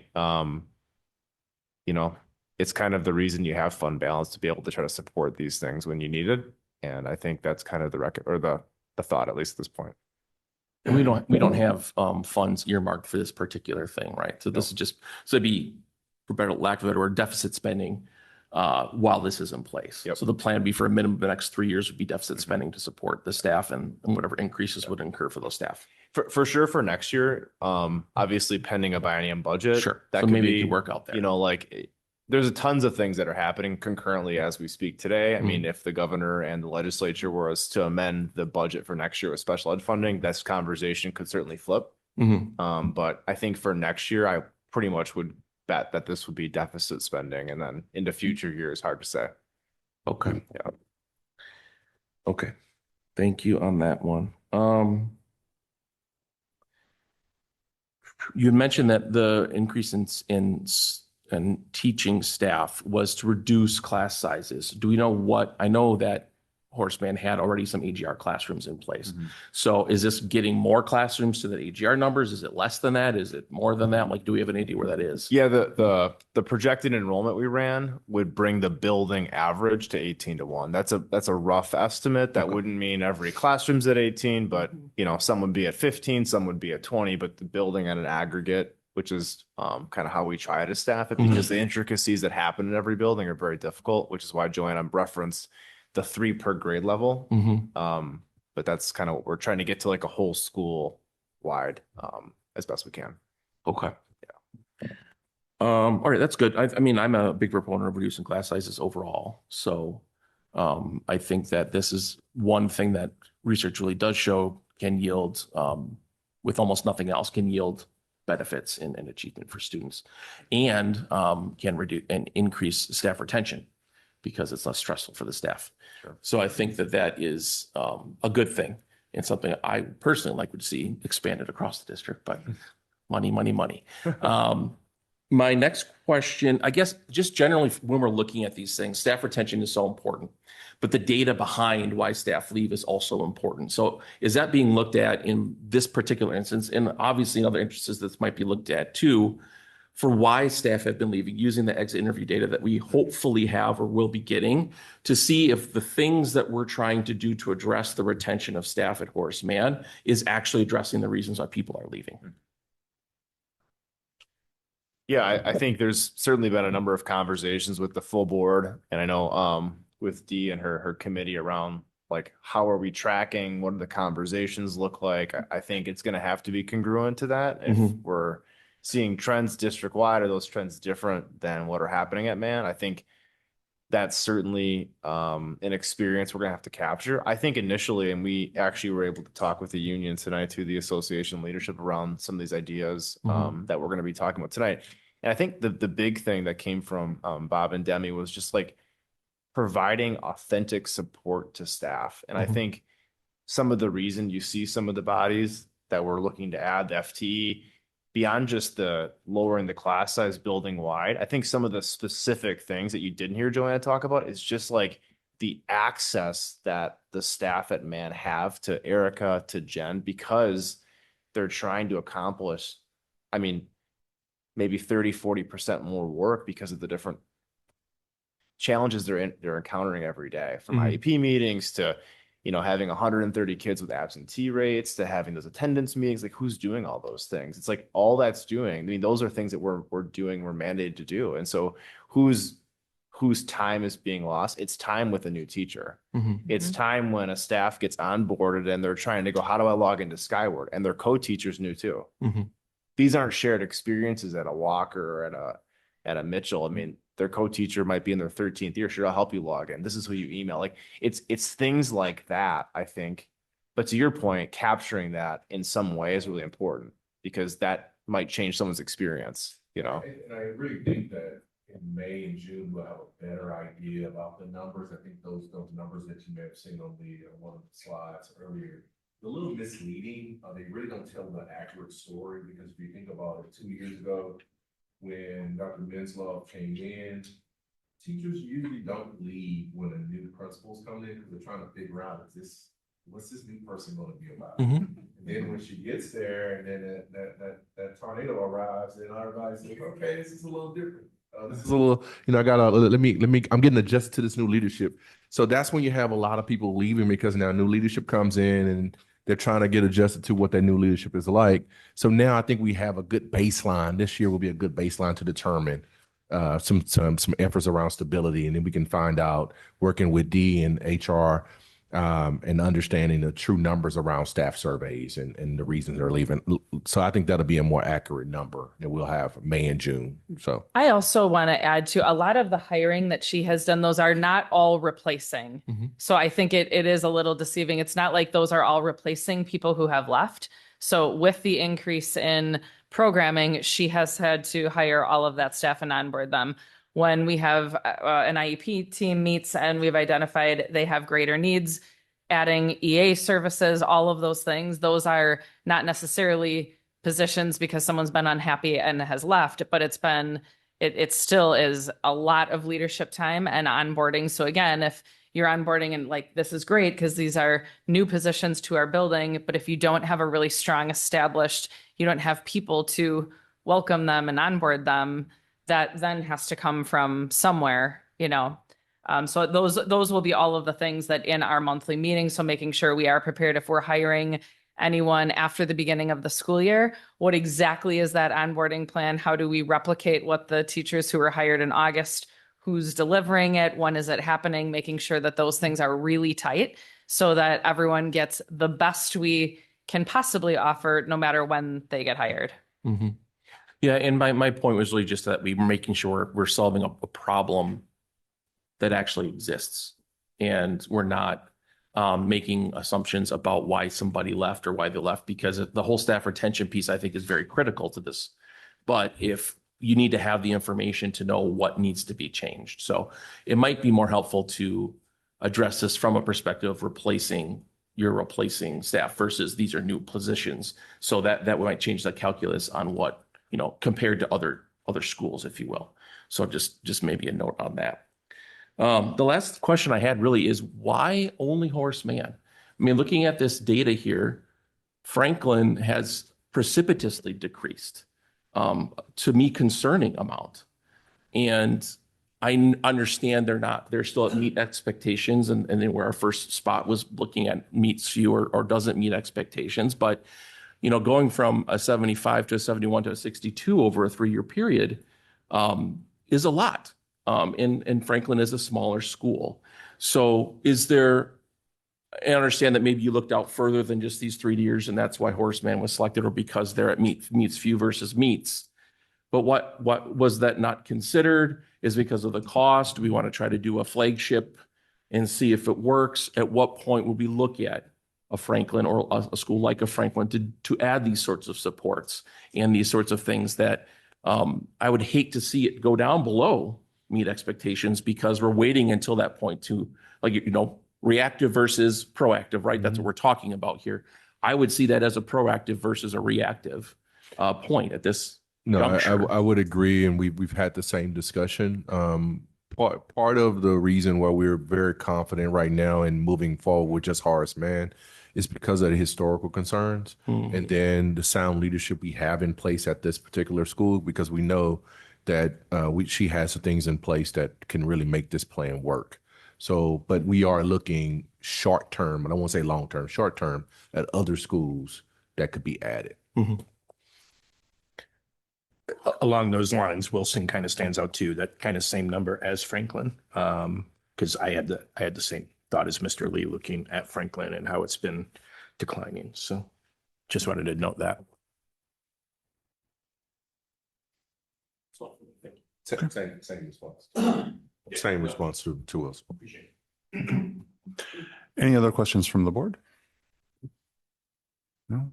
All right. Well, then, thank you so much for your time. I look forward to seeing how this plan works and gives us some results. Yep. Thank you very much.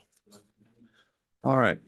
And with that, that will take us to 11.2, our financial stability and efficiency, proposed 2026-2027 budget and preliminary tax levy, with Mr. Norris leading that from up here. You need a break? Okay. Yeah, we can do a recess. I guess if there's no objection, we will recess for a couple minutes to get the room situated. Seeing no objection, we'll recess for about 5 minutes.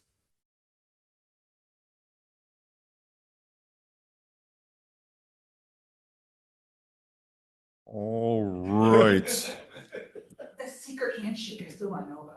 All right, everyone.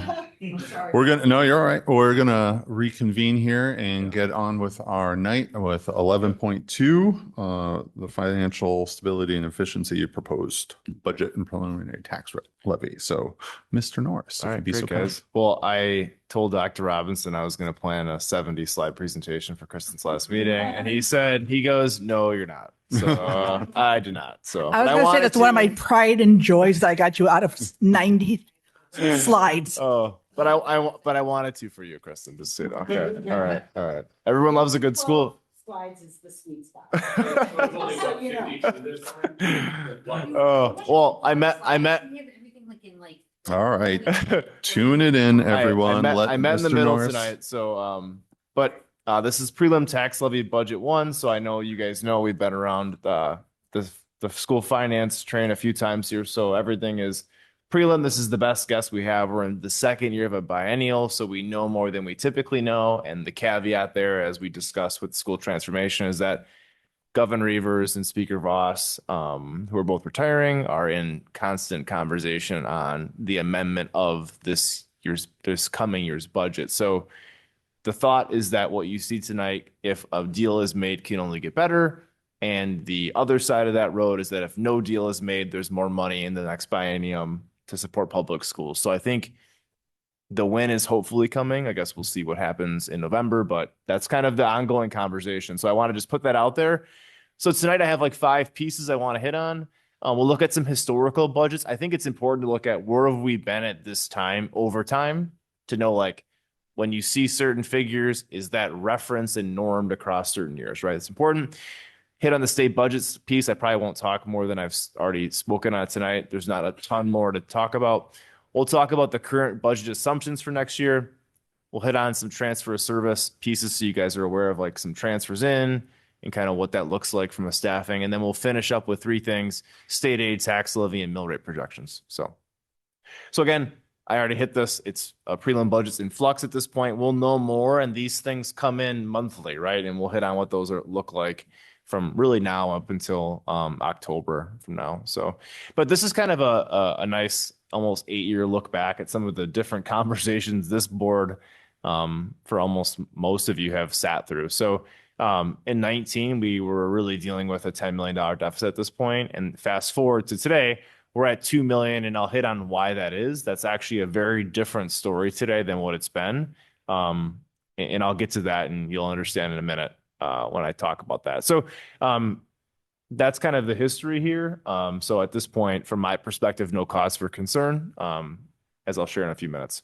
State budget update. So again, the 26-27 school year, from a funding perspective, we know that through some certain, we're going to have 45% special education reimbursement. That number is projected around 39.5%. That's what we're projecting it to be. I'll talk about that in a slide in a minute. At this point, there's no new money in state aid. The most recent biennium that we're in provided no new general aids for schools. The state has a massive surplus, anywhere from $4 to $5 billion. So not all of that is recurring dollars. That's an interesting footnote sometimes that people forget, but some of that is from ESSER dollars that the state got from the federal government. But there's competing priorities. Certainly tax relief is a priority. And I think school funding specifically for special education is a conversation. And a lot of times the dialogue breakdown is happening between how they want to give the money for tax relief through the lottery credit, that's a method, or through general state aids, which is going to be the preferred method for the school district here. And then the other piece is just rising costs for the per pupil transfers for open enrollment and vouchers.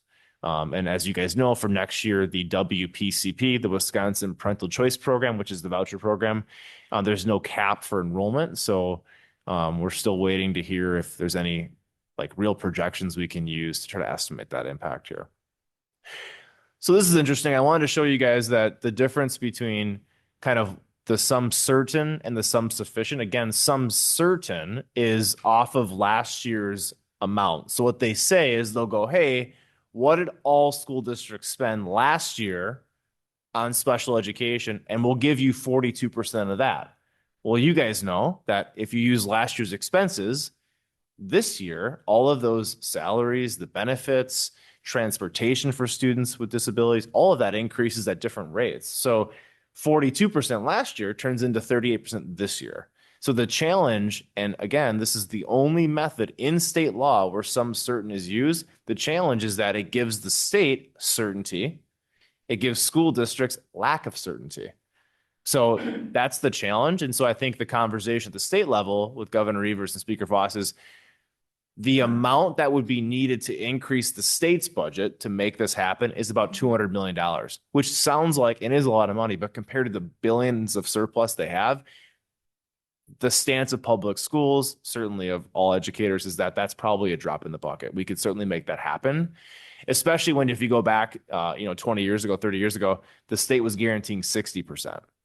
So even though that was certainly a lot higher than it was today. And this is real money. I mean, look at next year's budget, almost $1.2 million, the difference there.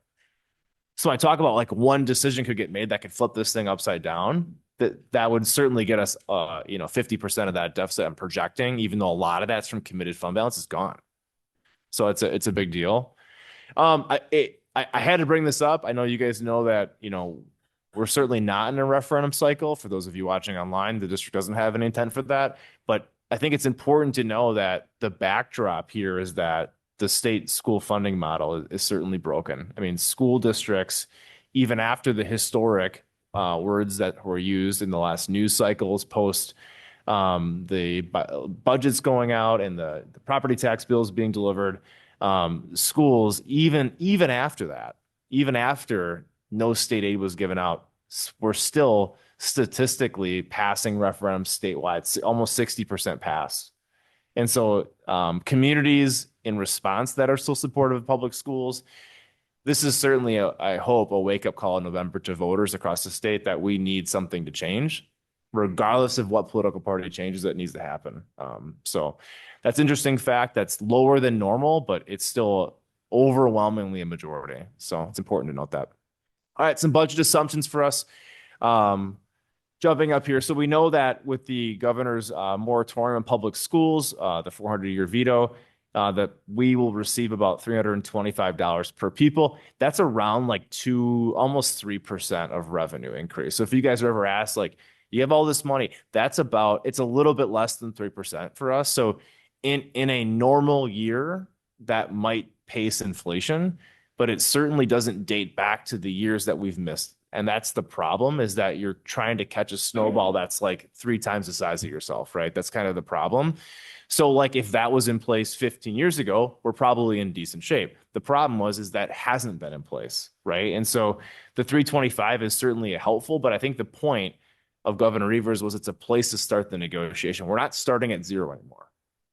And I think that was his point. And I think hopefully that comes to fruition in future budgets, because if that was sustainable for public schools, you wouldn't have seen the referendums I just showed you, right? So that's that. It includes the comp model. Again, the average professional educator is going to get it's actually 6.62. It's a typo there. With people ranging in increases depending on where they're placed at. Some people are going to be around the $1,000 base wage increase, given where they're at in their career and their amount. Some people are we have some staff that are at 15%. Because they're so far behind. So it's a range. All other employee groups, we've projected 2.7%, which is CPI for next year. That'll come to the board pending your feedback tonight, next board meeting, 27th. And then again, this is the last year of the commitment of micro-credentials. If you can recall, micro-credentials are a year lagged. So the work you do this year is paid out next year. So we're trying to honor at least the final year commitment for staff. So staff have been communicated that as at least as a kind of a compromise to finish that program out for staff. A couple things that are TBD, health insurance benefit. We always project about 15%. We're usually a little bit below that. So hopefully that comes in good for us. Dental, 5% is probably accurate. We're self-insured for dental. We've had some years where we're at 5. We've had some years where we're at 0, but single digits is expected, 5%. If we're off 1% or 2, there's not substantial. Transportation increase, we're in year, I think, 3 of an 8-year agreement. So that's a good known for us for the future. It's great for the school district's budget. Utility costs, contrary to some news stories about data centers and things like that across the state, we actually over budgeted for utilities this year. So we think 4.5% off that. Kind of over budgeting last year. You build a budget off net last year's budget. Might be closer to 7, but we're over last year. So 4.5% kind of hedged it a little bit. So it's good news there. And then again, we talked about the schools, the transformational schools. The budget here is about $500,000. It's $450,000 in staffing. I had about a $50,000 budget for PD if needed. I'm not unsure of what'll come of that. And then school budgets at 100% and a transfer of service claim at about $1.1 million, which we'll get to in a few minutes. So transfer of service, just kind of a brief overview. I know you guys were briefed on this last year. This is year 2 of really looking at like who's transferring in, what's our obligation federally. So it's a mechanism in the state law that allows school boards to increase the revenue limit on the community for when students are transferring from another governmental entity. So a good example, this can happen with programs too. We were transferred the crossing guard program back in 2021. That's a transfer of a service. This is a transfer of an obligation for a service to students, which is federally required through the IDEA Act. So when a student transfers to us, if we literally have the services for that student under our threshold, so you have 100 students at a high school that are cross-cat, you have 10 to 1, you have 99 kids there. Well, you have space for one. So if a student transfers in, there's no new services. You have availability in your model for the student. No new claim is made. If that student is the 101st student on that caseload across that school, it allows you to increase your services for another teacher or EA, whatever the need is to do that. That's kind of the process, really high level, boiled down. It allows you to submit a claim in September for the prior year for up to the amount that you don't receive in aid, or in reimbursement. So for example, if we're going to get 39.5% this upcoming year, we'll get about 60% reimbursement the first year, because the following year you get the other 40. So you take a hit in the first year, which is baked into the budget, but then the following year you're fully funded on that staff member. So it's a good mechanism that we, along with other school districts with transient populations, use to try to keep up with the services that are required for staffing. This is what this looks like by disability. So you can see here through this year up through April, the transfer is looking like 3 cross-cat EAs, 2 one-to-one EAs, that's students who transferred in with a specific one-to-one need, 2 teachers, 1 EA, one one-to-one EA in intensive service. It also allows us through our caseloads for elementary and secondary to add 2 psychologists for next year, and then 2 social workers and an SLP, along with an ELL teacher for next year. So it's kind of the breakdown here. And this is the breakdown of students that have transferred by disability by school. So you can kind of get a nice purview of like how many ELL students have transferred to us this year that triggered the teacher. Well, it's 40. So you can see these aren't like, hey, 6 kids transferred. And it's not like that. These are significant numbers in some areas. And some of the calcs are by school. And then a school psychologist calc, social worker calc is a district-wide calc, not a school-based calc. That's a district-wide rule. So that's kind of a nice, or a way to look at that. So that's that. Okay, 26/7 budget outlook here. So this is kind of what the projected revenue and expenses look like. I said I'd provide more color here. I'm going to do that right now. So just over 2 million. And I think the thing to think about and recall is that 1.25 of that is committed fund balance for the comp model you guys approved. So that is planned. It was known. So if you remove that from the equation and you remove the school transformation, which was going to come out of fund balance, our actual Fund 10 deficit is under $300,000. So think back to slide 4 with the 5. I mean, it would be nothing compared to what we've been looking at previous years. The first one we've been planning for 3 years to do. And so that's a 4-year plan. So for the next 3 years past this year, you're going to see that line item from a committed fund balance, right? The 5th year, the plan and hope is that the OPEB cliff is going to start really coming down, meaning we can replace the comp model cliff with OPEB dollars that we're not going to be obligated to spend. So at this point, to me, that is sustainable. I think that's a good plan. The school transformation goal, I think the goal is by year 5 to 6 to have that gone. I mean, it's hard to say until we start getting into that. So that's kind of the plan there. And then the rest of this, the 300,000 roughly, one thing can change in this. We could be at a surplus on the opposite way. Health insurance comes in 4% less. That's going to be $500,000. I mean, things like that can change. So I think at this point, I feel pretty confident with this, pending your guys' thoughts on kind of the school transformation piece to come. So some projected Fund 27 expenses. I put this on here to point this out is one, not only because it's a focal point of the state budget, but 2, I wanted to show this year, I want to really thank the finance department for this work. They spent weeks on this. And the line is called high cost claims. I've been putting this in my board update for you guys to look at. So two things happened. The first one is in the biennium budget, the state, in response to the call to increase special education to 60%, some sufficient, what they did is they increased it to 42, but then they also said, we're going to increase high cost claims from a 19% reimbursement up to 50. Okay.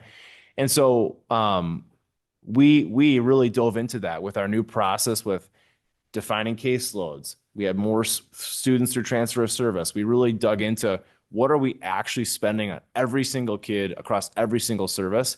And we increased that claim to almost $1.7 million. So we're projected to go from an $85,000 budget this year up to $600,000 pending the amount of claims they get. So we think the $800,000 might be a little bit light because next year goes to 90. But the big caveat is you don't know if Milwaukee's going to submit. So Milwaukee didn't submit this year. So I think the amount we're going to get, that's the next year's amount, the 800,000. I think it's going to be around 650, give or take. If Milwaukee submits, we really try to be conservative here. If they do, 800's probably close based on the estimates we've seen. If they don't, that might be closer to $1 million. So it's a lot of work, but I think it's certainly worth it to provide some extra revenue for us. So that's great. Other priorities here. So we have Fund 38 and Fund 39. So this is our last year of energy efficiency. So you'll see here kind of the last year to pay that. Our Fund 39, we're projecting a kind of over levying there this year to manage the tax levy. You can see our expense for next year is $5.2 million. We're going to potentially, a lot of conversations to come still on this, but potentially pull almost $7.5 million to end the year with a fund balancer to make our payment or obligation. We can certainly defease debt. There's a lot of options here, a lot of strategy there. Defeasing debt gives you an increase in state aid. So there's more strategy there than to come on that. But I think it's at this point good news, and we'll certainly be able to regain that authority in 38 the following year into 39 because those are dollars the taxpayers pay. So we'll be able to pay off 39 early and save the community some interest in future years. So that's good news. 46 and 49, a lot of going on here on this slide, but you can see 46 is our capital funds project. The good news is that we really try to be budget neutral with that fund. So whatever we do spend, we want to see if we can replace. So you can see beginning the year with 8.7, trying to get back there and trying to get some stuff done in the school. So you can see last year, I didn't put everything on here. There's things from door replacements to lights to windows. I didn't want to get into all that. I tried to give you guys some high level things. So the bigger projects this year, we had to do a renovation at Madison for the CTS program to go there, which was renovating a changing room. The locker room there got renovated into like a shower.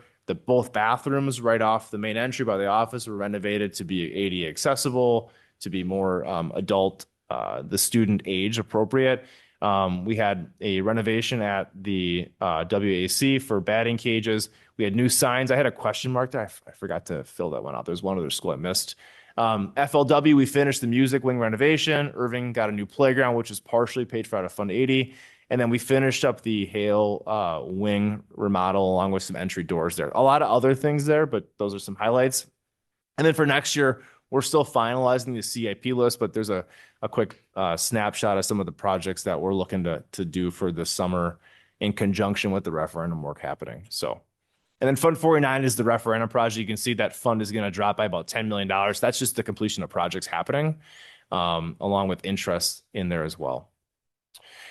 Community eligibility provision, Fund 50. Again, this is a really sustainable fund. We're really working to try to find ways to not to spend the money to spend it, but we're obligated by the Department of Public Instruction to have no more than 3 months operating. We're certainly past that, and so every year the goal, we have to have a plan to spend some of that down. So the two things are, one, updating some appliances this year. We think that might be a couple $100,000. The big one is going to be moving away from styrofoam and getting some reusable washable trays for the schools. I think that's a big commitment from an energy perspective. I think from a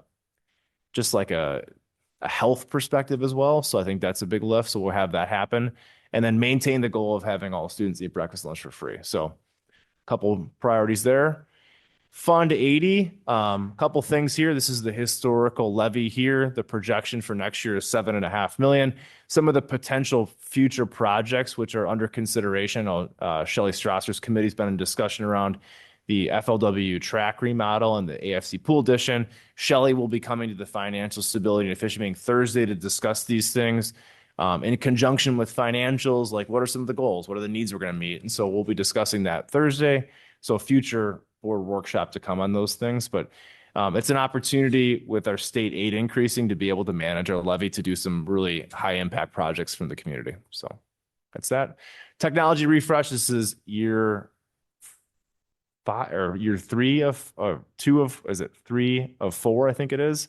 So that's kind of the projected purchase there. That was already actually made on a prepaid for next year. So we're excited to get that booked and get that done. A lot of the feedback we got from IT was that a lot of these things are on hold. A lot of these orders they're putting in aren't guaranteed to be fulfilled. So we are in good shape here, I hope. But that's kind of the thinking there. So that was done. All right, we'll finish up your state aid tax levy mill rate. So our state aid is projected. I say projected because, you know, that's been a conversation I know here and certainly across the state about like what actually happens with that, the July 1 estimate, and then you get to October and things are shaking and moving. But the good news is that we're projected to get about an extra $10 million in state aid, which is great.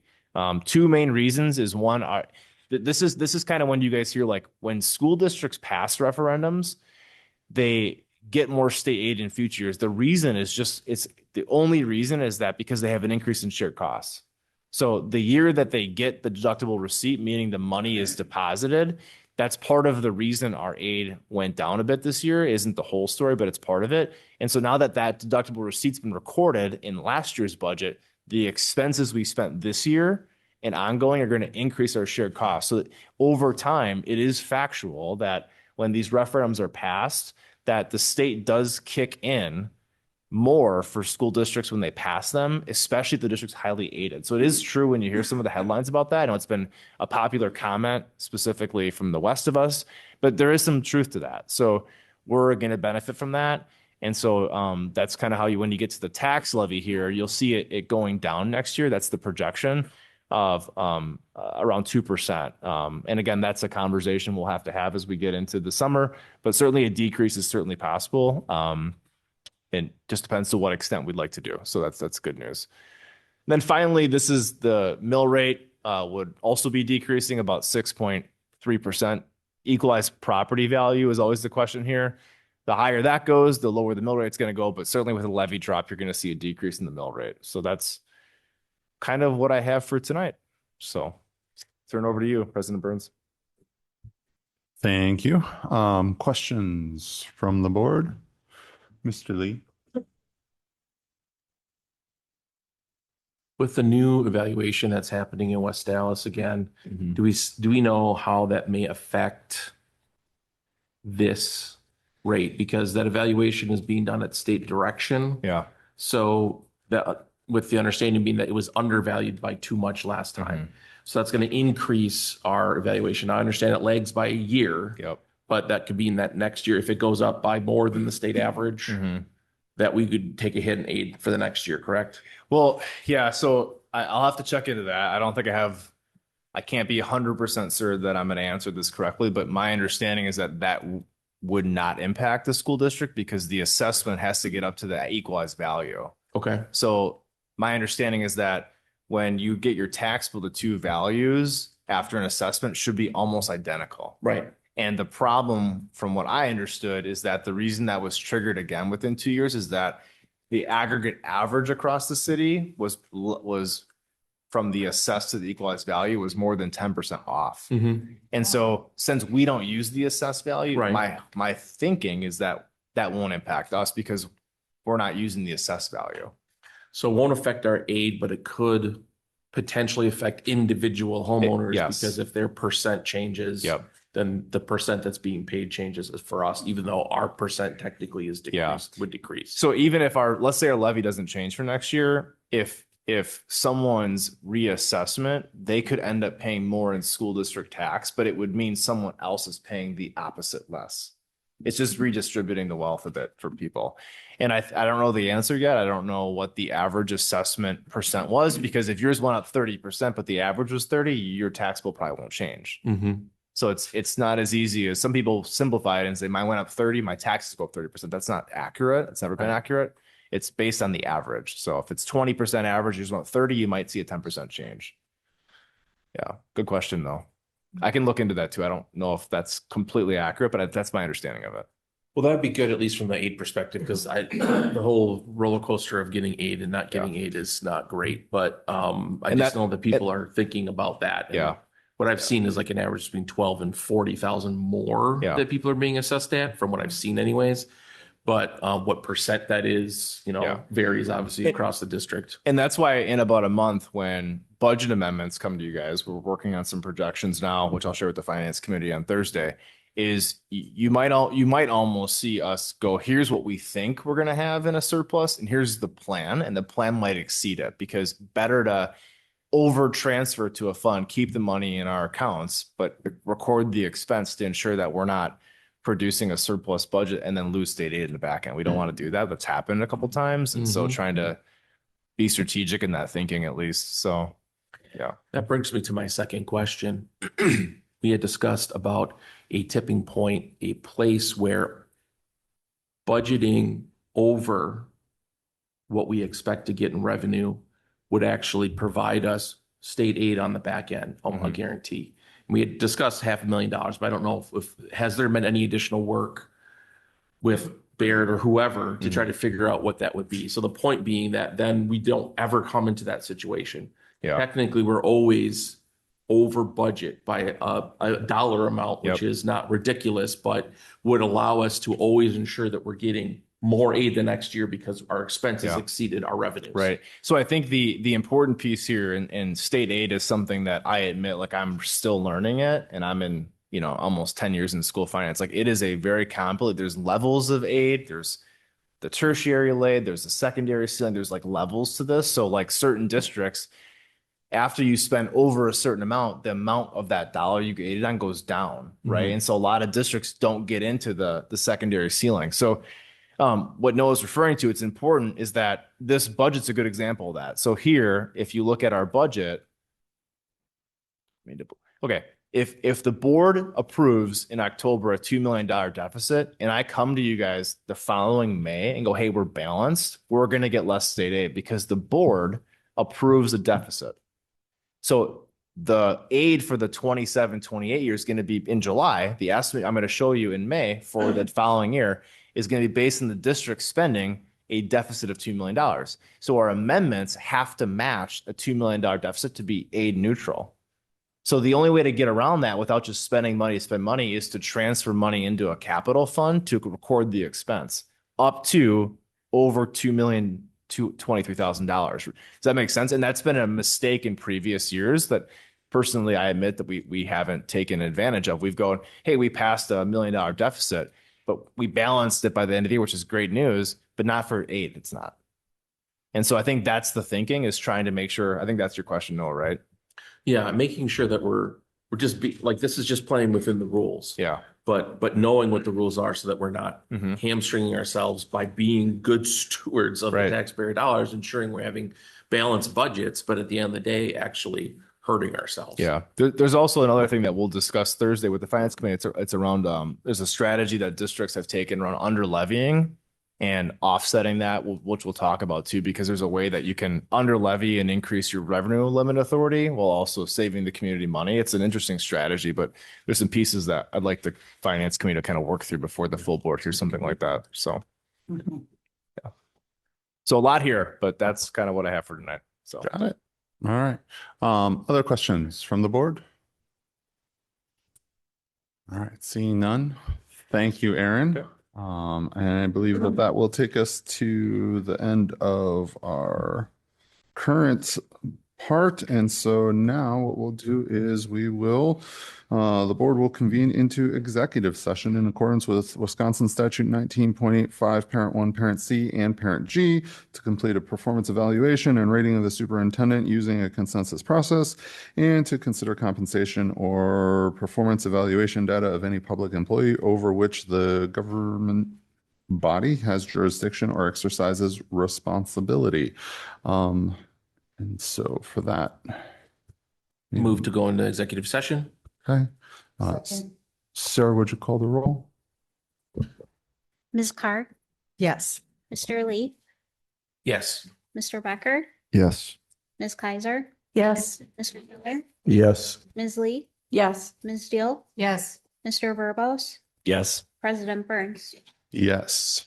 All right. So then if at this time, if there is no objection, we will recess for 5 minutes while the boardroom is set up for closed session.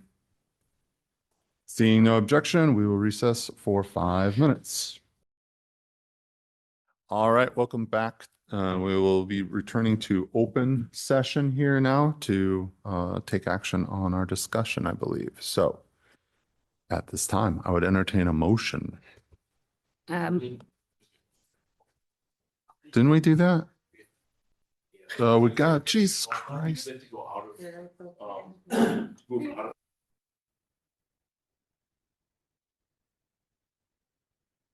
All right, so then we need a roll call. Sarah, please, to go back into open. I move to move back into open session. There we go. Second. And then you do your roll call, please. Ms. Steele, Yes. Mr. Verbos, Yes. Mr. Keller, Yes. Ms. Card, Yes. Mr. Becker, Yes. Mr. Lee, Yes. Ms. Lee, Yes. Ms. Kaiser, Yeah. President Burns. Yes. All right, so now we're back in open session and we do need to take action on our discussion. So at this time, now I will entertain a motion. Move to approve the superintendent's compensation package as discussed in closed session. Second. All right, I have a motion and a second. Is there any further discussion? All right, all those in favor? Aye. Those opposed? All right, and we are done. And then if there is no further business and nothing else to do here, Move to adjourn. Second. we've moved and seconded. All those in favor? Aye. Aye. Those opposed? We are adjourned. Thank you very much, everyone.